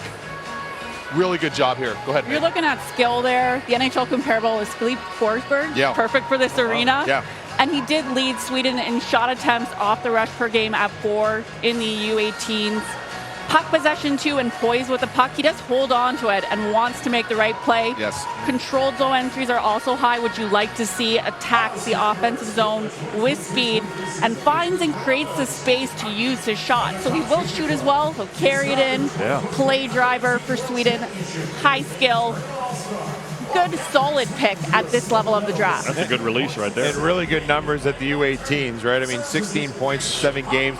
The pro numbers obviously they look disappointing, but when you're a draft eligible player playing pro, not easy to do. But when he's played with his peers at the junior level, tough leagues, yeah, right? yeah, right. When he played with his peers, you can see the points are there, and that to me is probably what's most important. Yeah, I'm impressed by how well he's played on the international stage. I'll look at the emotion. Presumably that's his little brother. But I love his game on the international stage, because here's one thing we don't factor in. On the international stage, when you're playing against Team USA and or you're playing against Team Canada, and you have this many elite prospects, right? Not to suggest that Sweden doesn't, but for a lot of the European nations, they know that that's the opportunity for them to deliver, to get on the global radar of these NHL scouts. And that's how you move up the draft, too, right? You perform in those big games against the high-end players in North America, and you start getting more views. No doubt. Maybe a little Alexander Steenish in his game. And to your point, he's now the head of player development for the Blues. He's a part of their player development model, Alex Steen. So 33 for them back in the day. And Sees a bit of himself in this player. That's right. Yeah. And a steady pro. Yeah, that's Thomas Dees' son, steady pro, cup winner in him. And certainly, perhaps you can see some shades of himself in Otto Stenberg. Steen played over 1,000 games in the league. An unreal career. 765 with the Blues. That's right. Had an unreal career. So Otto Stenberg. Yeah, this is a really solid, very good pick. Don't find a lot of autos anymore. Not a lot of autos. No, you're right. There. Look at my little baby Otto. Yeah, exactly. That's what I knew was Joel. Maybe in Sweden. Yeah. But you see that continued Strong growth, name. consistency too. So SHL, hard league, have to stay consistent to produce. I'm sure Emily hasn't interviewed many autos. Take it away. Otto, this year as an 18-year-old, you were playing some games in Sweden's top league against men. What did you learn about yourself? I mean, to play against men, to play against bigger players, I think it has been helped me a lot. I have to be stronger over the puck and play smart. So, yeah, I think it has been helped me a lot. What, if anything, do you know about St. Louis? I don't know that much. I'm a really good friend with Dalibor Dvorsky, so it was really fun, and I heard it. And I know Alexander Steen as a player, so yeah, I think that's all. He's now the head of player development with I heard Blues. it. Yeah, what's that going to be like, just being able to learn under him? I mean, really fun. He has been a really good player, and so just really fun. All right, and what do you want St. Louis people to know about you? I don't know, two-way forward, smart player, and I will help the team to win games for sure. It's a great city, just don't eat the bagels there. They slice them weird. That's nice, sounds good. Tack så mycket. Yeah, tack så mycket. Some bagel action there from Kaplan. Yeah. She has high standards. Jersey, man, that's why, Jersey. Nice Metro couple New solid York. picks there by Army and the Blues. Oh, yeah. They've got to restock that forward position. They're in pretty good shape. And remember, they have 3. So we were, specifically me, I was very intrigued to see what they would do with those 3 selections. Would they make all 3? Would they trade one? Where are they going to go? And they could trade them in the future, right? Exactly. If they need to For get sure. a defenseman they want to get. Yeah. These are all possible chips for all these teams, especially a team like the Blues, who wants to continue to win and go for it again with their nice young core of Thomas and Kyrou. And it'll be interesting to see. Now the Sharks are up again. Again, another long-term rebuilding program. That's They might trade Hurdle. Yeah. It's a tough contract They've got Eklund, who's a really good prospect. Eric Carlson, they might move. Yeah, so. you have Sebastian Bordelot's son, who's a very good prospect there, skilled as well. Yep. Very curious to see what they end up doing with General Manager Mike Greer and company here. Just saw the uncomfortably handsome David Quinn make his way to the stage as well. How about Guliev? Can he be a guy that goes here? Why not? Sure. Why not? I mean, I think they need. That's a good call, Boosh. Like Vlasic's 36. It's a good call, right? Benning's 29. Eriksson 33. What's going to happen? Yeah, good call there. Who will the San Jose Sharks select with pick number 26? Play Musty for me. Oh. With the 26th pick, the Sharks are proud to select from the Sudbury Wolves, Quentin Musty. There he is. There he is. Swinging a drive. Yes, I like this pick. Why? I like this pick because I think there's a lot there. With Quentin Musty, he can score. He's physical. I spoke to former teammate of mine, Wayne Primo, played in the league, Keith Primo's brother, uncle of Caden, and he knows this draft class very well. He had a lot of great things to say about Quentin Musty. Everybody in the OHL said he's a gamer. They like his game. They like the fact that he too plays with a bit of an edge. I think this is a good selection. He can play so many different ways. That's right. And he can create so many different ways. He's a complete offensive player. Yes. You know, he's strong. He likes contact. Steal here. He'll play in the cycle. A playoff type player. Steal. I think this is a good pick. You know, he was in his first year, he wanted to shoot a lot. Yeah. The second year, he looked to be more of a playmaker, and you know, they leaned on him quite a bit in the second half of the season. A guy that, you know, was the first overall pick in the OHL, and there were high expectations, and I thought he had a good year. This is a good pick, and you know what's interesting about Musty is that he had a chance to be on that NTDP team with some of those guys that we talked about, and he actually chose to not go there. Yeah, he wanted to play. Sudbury's a good program, and he wanted to play in the OHL. I mean, that takes some guts. So kudos to this kid, and he ends up being the 26th pick. Good stuff. Yeah, 5th American-born player taken in this draft, and like you said, the first American to play junior hockey last season, just from south in Buffalo and Hamburg, New York. So good stuff. Yeah, we talk about growing the game, right? So that's nice to see a Buffalo area player. Yeah, that's really a really good sign. And for him to go all the way up north, up Highway 69 in Sudbury, Ontario, American-born player, props to him. All right, the Colorado Avalanche.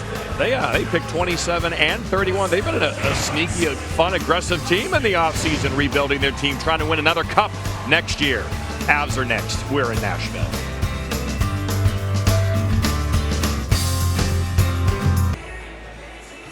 Welcome back to Nashville, Tennessee. 2023 NHL Draft winding down. Round 1 tonight, the rest of the draft tomorrow. Colorado's been on the move this offseason. They get Ryan Johansson from these Nashville Predators. Had a good cap hit for them. They trade Alex Newhook to Montreal for 1 and a 2. They gave the 2 to Tampa for Ross Colton, and now we'll pick the first pick. So basically, it'll be this pick coming up. Yeah. And Ross Colton for Alex Newhook. Well, they don't need D. I know I'm saying D a lot, but this is one group that does not need D. The rare group. Yeah, they're so stacked on the back end. Oh my God, they're so stacked on the back end. What about a goalie? Goalies. It's late in the first round. Could happen. Yeah. They have another one at 31. How about Gavin Brindley? Oh, yes. Call. Let's go, Good Gavin. call. Let's go, Avs. All the small things. Gavin, hey, what?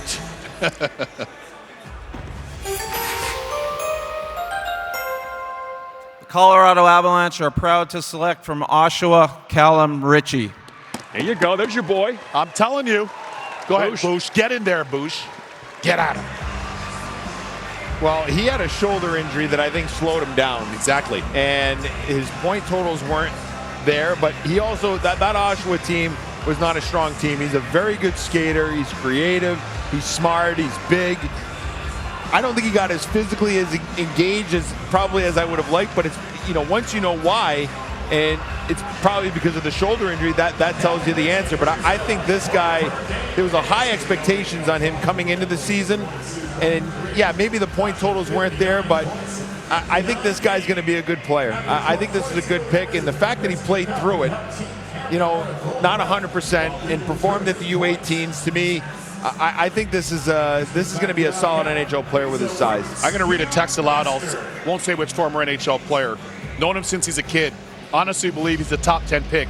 If he goes after that, the team that grabs him is going to get a steal, in my opinion. To Bush's point, played with a dislocated shoulder all year and still a point-per-game player in Oshawa. And he did lead in the 2022 Hlinka Gretzky Cup in points. So there's that element where you're seeing maybe he has that rebound after this injury. The NHL comparable is Logan Couture. Yeah. So a nice style of player, effective creating offense on the cycle and below the goal line. Should be a splash if he can come back and to that fine form. Yeah. I think he's solid at everything. Yes. I think Musty is a guy that has a little bit more offense, but I think he's solid at everything. And the fact that he played, to me, it shows he's got guts. The fact that he's willing to play through injury in a draft year, not an easy thing, because you know you're being scrutinized for everything, and you want to hang in there and try to do the best you can to impress the teams and scouts.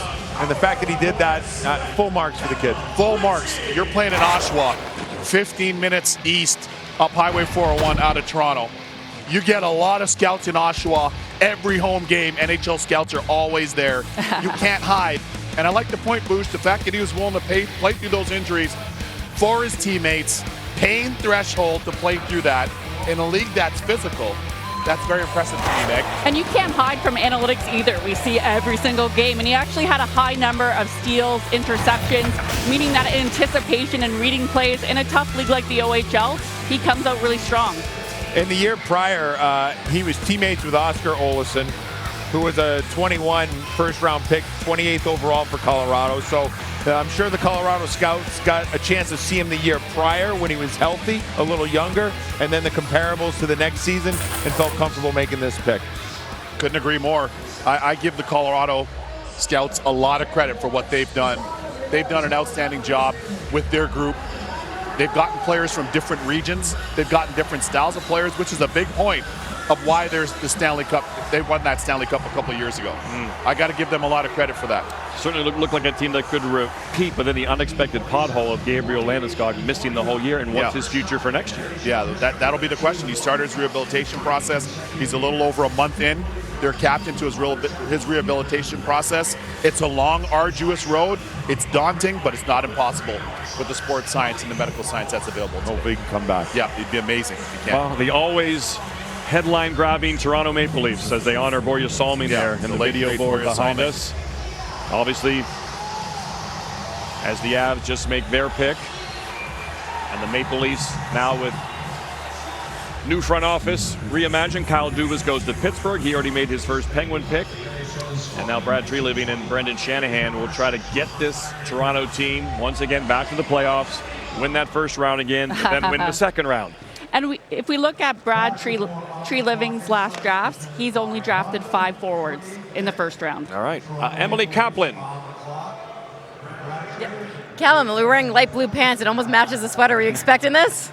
No, I mean, you never know what's going to happen on draft day, and yeah, you're kind of just going through, waiting for your name to be called, and it's a dream come true to be drafted by Colorado. It's unbelievable. I can't put into words. And this is a team that won the Stanley Cup just 2 years ago. Which players are you most excited to play with there? I mean, all the guys there, like Nathan McKinnon, obviously, Landeskog, Rantanen. Those guys are obviously really top guys, and yeah, they all do everything really well, and they're great leaders. So I mean, anything I can learn from them would be great.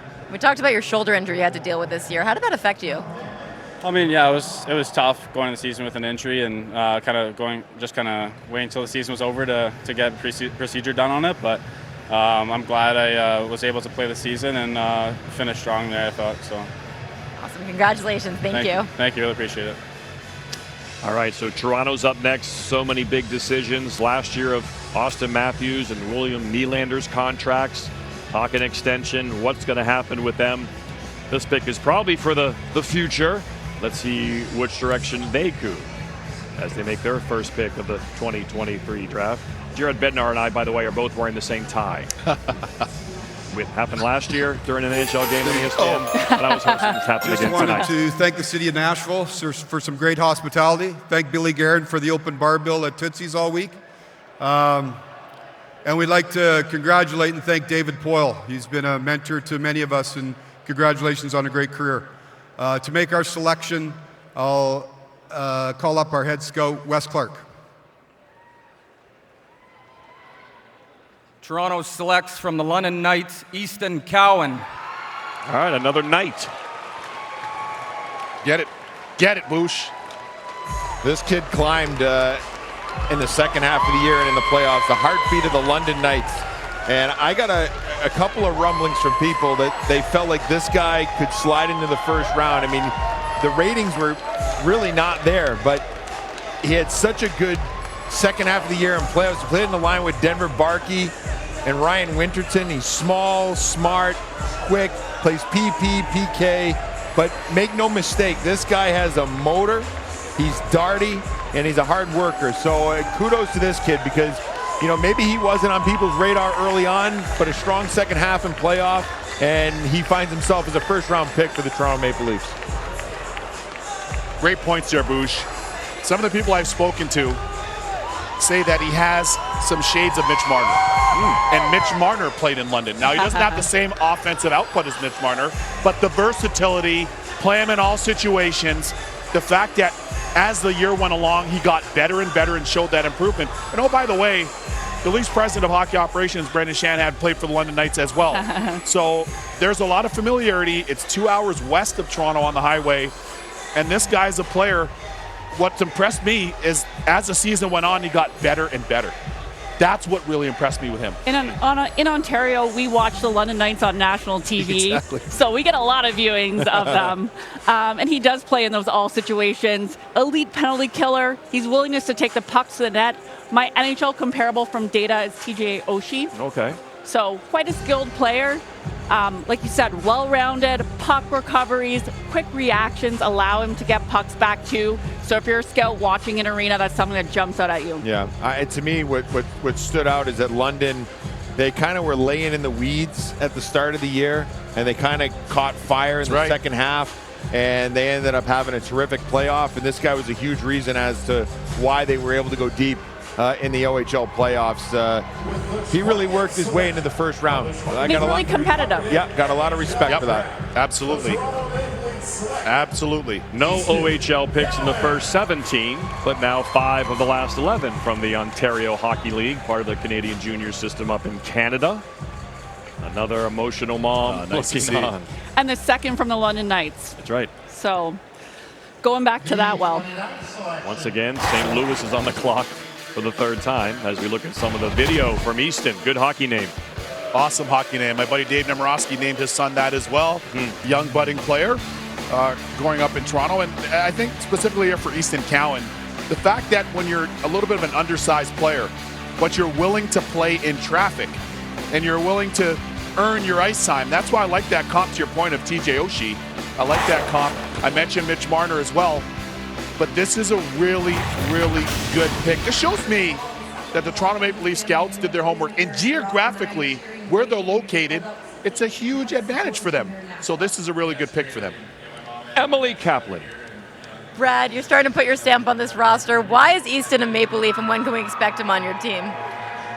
Well, our staff really loved his competitiveness. Like he's sort of an all-situation player, big motor, real competitive guy. We think he really, the development he's had and the growth that he's had in his game the last 2 years has been phenomenal. And he's going to take some time. He'll get in with their development team right now, and I think he'll have a little bit of a longer runway, but a real competitive player, and we think he's got lots of upside.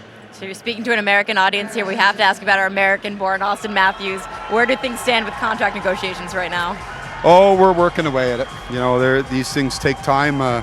Austin's a great kid. I think it's a great opportunity. Like I said to him when I came to Toronto, I think it's a great opportunity to work with him, but a great responsibility too, to be able to work with one of the best in the game. So we'll keep working away at it, and I'm very confident we'll get to a good conclusion. So far, what are some of the most important considerations for the club and also for Austin in these contracts? Well, I think everything's got, every contract's got, negotiation's got its own ebbs and flows, and first of all, it was just really him and I getting to know each other, a new manager in here, so just walking him through what the plan is for the team and where we see things going, and he's been really positive. He's excited. He loves Toronto, wants to win in Toronto, and that's the goal for all of us. Thanks, Brad. Thanks for having me. All right, so it sounds like Austin Matthews will, at some capacity, stay in Toronto for the time being, whether it be short-term or long. All right, so the Blues, once again, very active first round, picks 10, 25, and 29. They've already made picks 10 and 25 right there. Now they get their third first-round pick. They have none in the second. So this pick was acquired as part of the deal that sent Vladimir Tarasenko to the Rangers. Get them all. Get as many as you can, right? If you're St. Louis, as we talked about, they're a team that isn't shy. They're not bashful. They're very aggressive. And that's led by Doug Armstrong and their staff, the coaching staff. Keith Tkachuk, big Walt Tkachuk. I'll tell you one thing. He's had his fingers all over this organization in a good way. Amateur scout. Amateur scout from youth hockey, by the way. Yeah. He's had a good pulse of players here in the States and in Canada as well. Talk about a hockey nerd, like you mentioned. 100%. He doesn't need to be an He amateur doesn't need scout. to be. He doesn't need. He made a lot of sheets. A lot of sheets, and his kids are making a lot of sheets.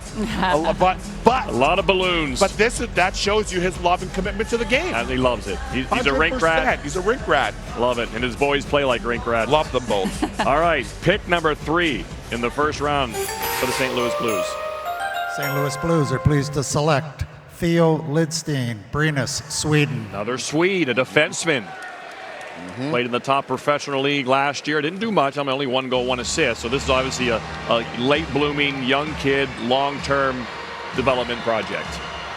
And that's exactly why, Bush, you had mentioned a little bit earlier in the show, how you feel like they need to add more defensemen to their pool. And in this one, you add somebody that you don't necessarily have to rush into your lineup right now, but somebody that you feel that there's some really good opportunity for growth in his game. And I'll come back to this point for our panel. Meg, I'll pass it to you. When the St. Louis Blues won, a lot of teams are trying to replicate their defense that they had with their, and by the way, the Vegas Golden Knights, by bringing Pietrangelo there and the makeup of the defense that they had, that's a big part of why the Vegas Golden Knights won the cup. Who do you think the NHL comparable is for him then? Based on your answer right there. Oh, that's a tough one. I got it with the data. It's Pietrangelo. You said Petro? Yeah. I was going to say, you know what I was going to go with? I was going to go with Martinez from Vegas. Okay, I was gonna also go a good Yeah, I pick. was going to go with Martinez. And he was actually second in shot assists per game, meaning he's setting up his teammates for high-quality shots and puck touches as well. So he's a high-involvement player. Puck possession influences the pace of play with decision-making. Like you said, they saw Vegas win and then also had a lot of success with Pietrangelo. The most success. Absolutely. So if you're seeing shades of him again in a player, great pick for a third pick in the first round. Yeah, I wondered if they might go the goalie route with that third pick in the first round. You wonder just, you got that third first round pick, get ahead of it. But as I said, when they picked Dvorsky and Stenberg, they needed defense. I was kind of You're on it. mystified, You're on it. But this is a guy that is smooth. He's a puck mover, and it'll take a little time, but this could be a good selection for them. 5th Swedish-born player chosen so far tonight, matching last year's first-round total in terms of Swedes selected. We're winding down. 3 picks left. Carolina Hurricanes, Colorado Avalanche, Stanley Cup champion Vegas Golden Knights. Beautiful night in Nashville, Tennessee. 3 picks left in the first round. The rest of the draft tomorrow.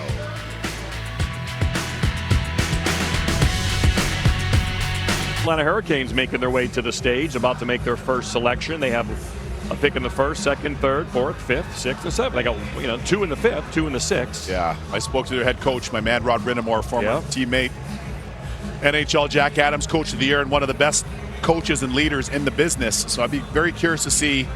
To me, I still think they need goal scoring, and I told him that earlier today.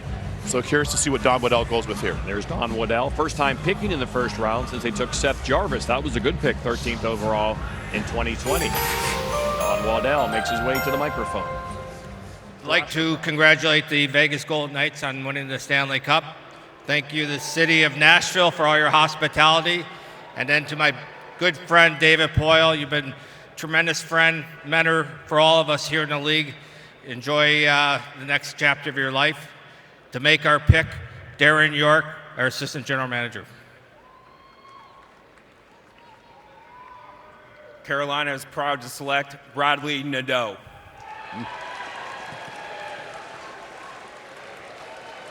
Get to the point at the end of the first round. Kids want to be picked tonight, don't they? Of course they do. A lot of queasy stomachs hoping they're one of these last couple picks. I told you about the BCJ earlier. You did. Right? You warned us. So the BCJ and the USHL, we know they're the two top producing leagues, certainly for college hockey, but a lot of high octane, as Bush said earlier, a lot of high octane players come out of the BCJ. And now for the Carolina Hurricanes, again, here I'm going to make a point that a lot of people might not recognize.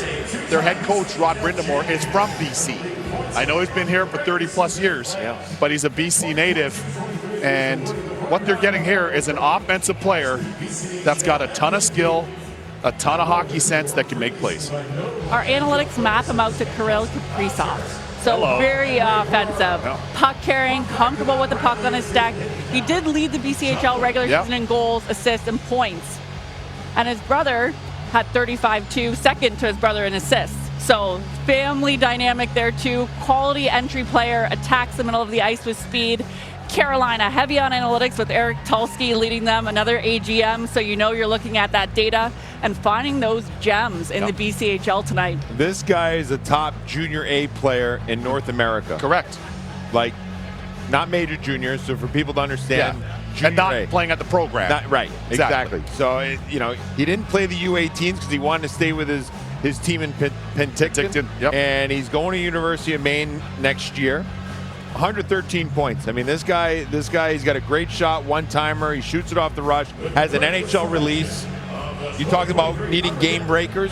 This guy could potentially turn into a game breaker with his shot. And University of Maine has seen their fair share of them, the Black Bears, over the years.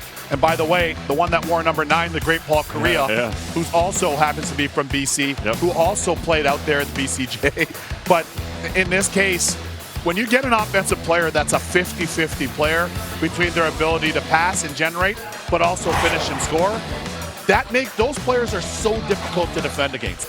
Absolutely, you can't play them either way, right? Yeah. If you try to play the shot, he's going to beat you on a playmaking, and he's in that league where you can develop. They give him time and space and ice time to play in.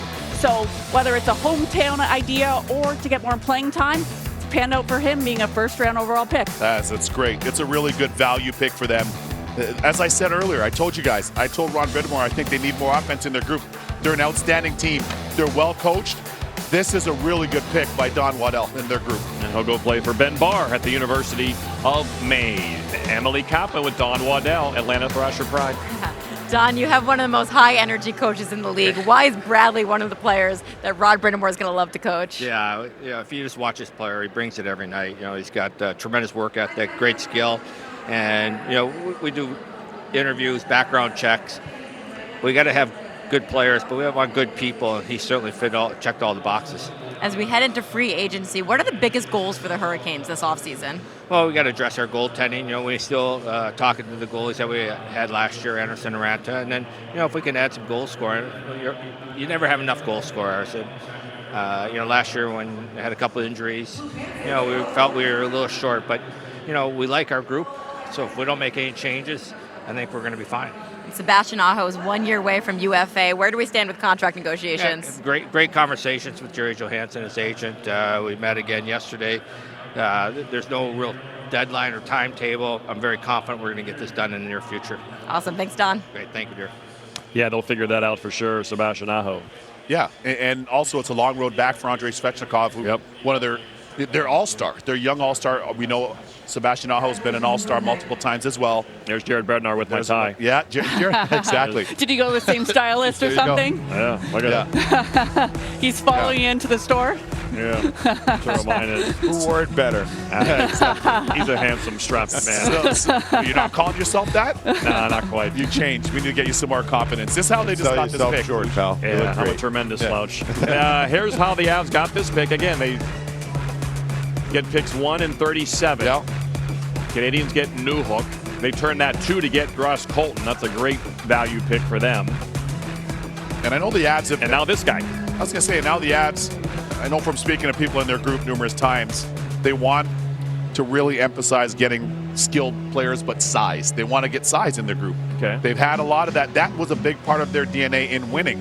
Landeskog, Rantanen, McKinnon, those guys play hard. Nichushkin. There are a lot of guys that played hard in their group. They certainly missed Nazem Kadri, by the way. But nonetheless, I'm curious to see where they go here on the board. There it is. There's the tie. It's a great tie. Best tie in the building. Tied for first. Tie Domi. 31st pick. Second to last pick of the first round will be made by the Avalanche. With the 31st pick, the Colorado Avalanche are very proud to select from Omsk, Mikhail Gulyayev. Yes. There you go. Well, see, don't have the size, but he has incredible skill set. Incredible skill set. Do they need another D-man? Hey, listen, I love your question. There's his agent, Dan Milstein. I'll tell you this. 4 years from now, you might, right? Hey, everybody. Trade him for a lot if you don't. Everybody right? I talked to raved about this kid. They said if he was 6'6", he'd be a top 5 pick based on his skill set on the back end. A very, very talented defenseman. And his NHL comparable is Adam Fox. If that doesn't jump off the page at you, maybe it's not getting as many viewings too because he's in Russia, but he really does push that puck in transition, looking to create off the rush. Vision, puck carrying, offensive instincts, all of the landmarks of a great NHL defenseman. So do they have enough defensemen? Probably. But are you going to take someone that maybe has a high ceiling to participate in the NHL, right? I agree with you. I mean, fill to the blue line. Absolutely. You fill it to the brim, and then, you decide options. Which guy is an asset that you can move Correct. to help you out down the road. He's a one-man breakout. This guy is highly skilled, very good poise on the blue line. You could see the highlights there, what he was able to do. To me, this is a good pick because I just don't know that there's a forward that has a higher ceiling than he has right now, so you take the best player available. And stylistically, he fits into how they play. I like his attitude, too. Lots of energy. He's smiling. He's got a little bounce to his step. VGK next. Final pick of the first round, the champions, the Vegas Golden Knights. It began with Connor Bedard. 3+ hours ago, the first pick of the draft, Connor Bedard. Leo Carlsson, the big Swede, went second to Anaheim. Adam Fantilli, the Michigan man, drafted by OHIO. Welcome back. The final pick of the 2023 NHL Draft is in. They are the champions, my friend, and they will make the final selection. The Vegas Golden Knights would like to congratulate David Poile on a tremendous career as a general manager in the National Hockey League and echo the comments of many of my previous colleagues thanking him for his mentorship and leadership in the game. So all the best to you in the future, David. The Vegas Golden Knights are pleased with the 32nd selection in the first round of the entry draft to select from Frölunda, Sweden, David Edstrom. Good night for the Swedes. It's number 6. And another center, too. And I can tell you this, from speaking to people close to the Vegas Golden Knights, this is who they wanted. This was the guy on their board based on where they were selecting. Right. They figure he's a top 15 player.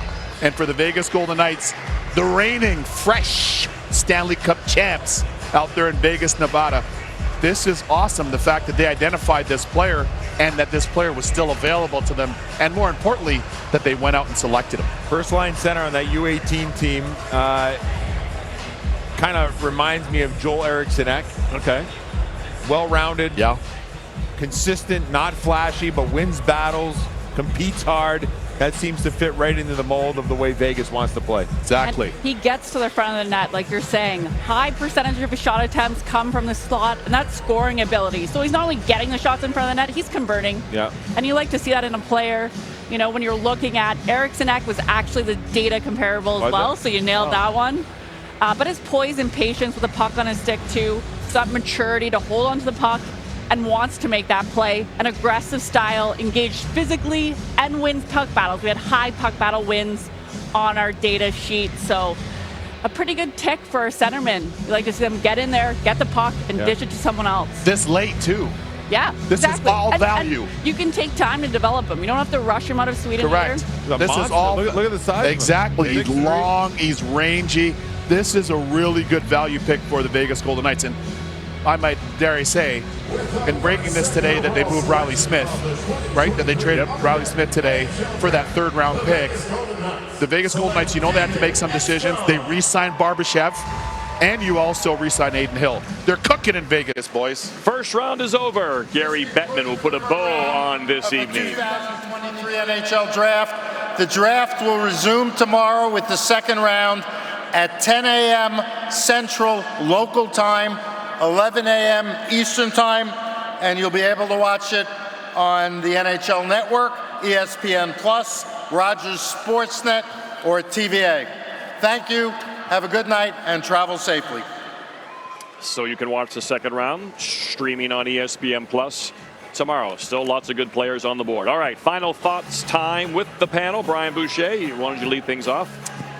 What's the headline? Well, for me, the U.S. national program, again, produces high-end players. 4 guys from the U.S. national program in the first round. Quentin Musty, another American, goes. So good stuff. Megan? Big year for the WHL. We also saw 2 from the London Knights. And I'm actually surprised to see Andrew Christel still on the board. Too. I would say Sweden had a huge year as well in this draft. A lot of Swedish-born players that were selected here once again. Huge year for Sweden in this draft. And for Chicago Blackhawk fans, man, to get a couple of really good high-end young guys, Oliver Moore and, of course, Connor Bedard. The future is bright in Chicago. A night where dreams came true once again here in Nashville. The draft continues tomorrow. For our entire ESPN crew, we love this game like you do. Honored to be here.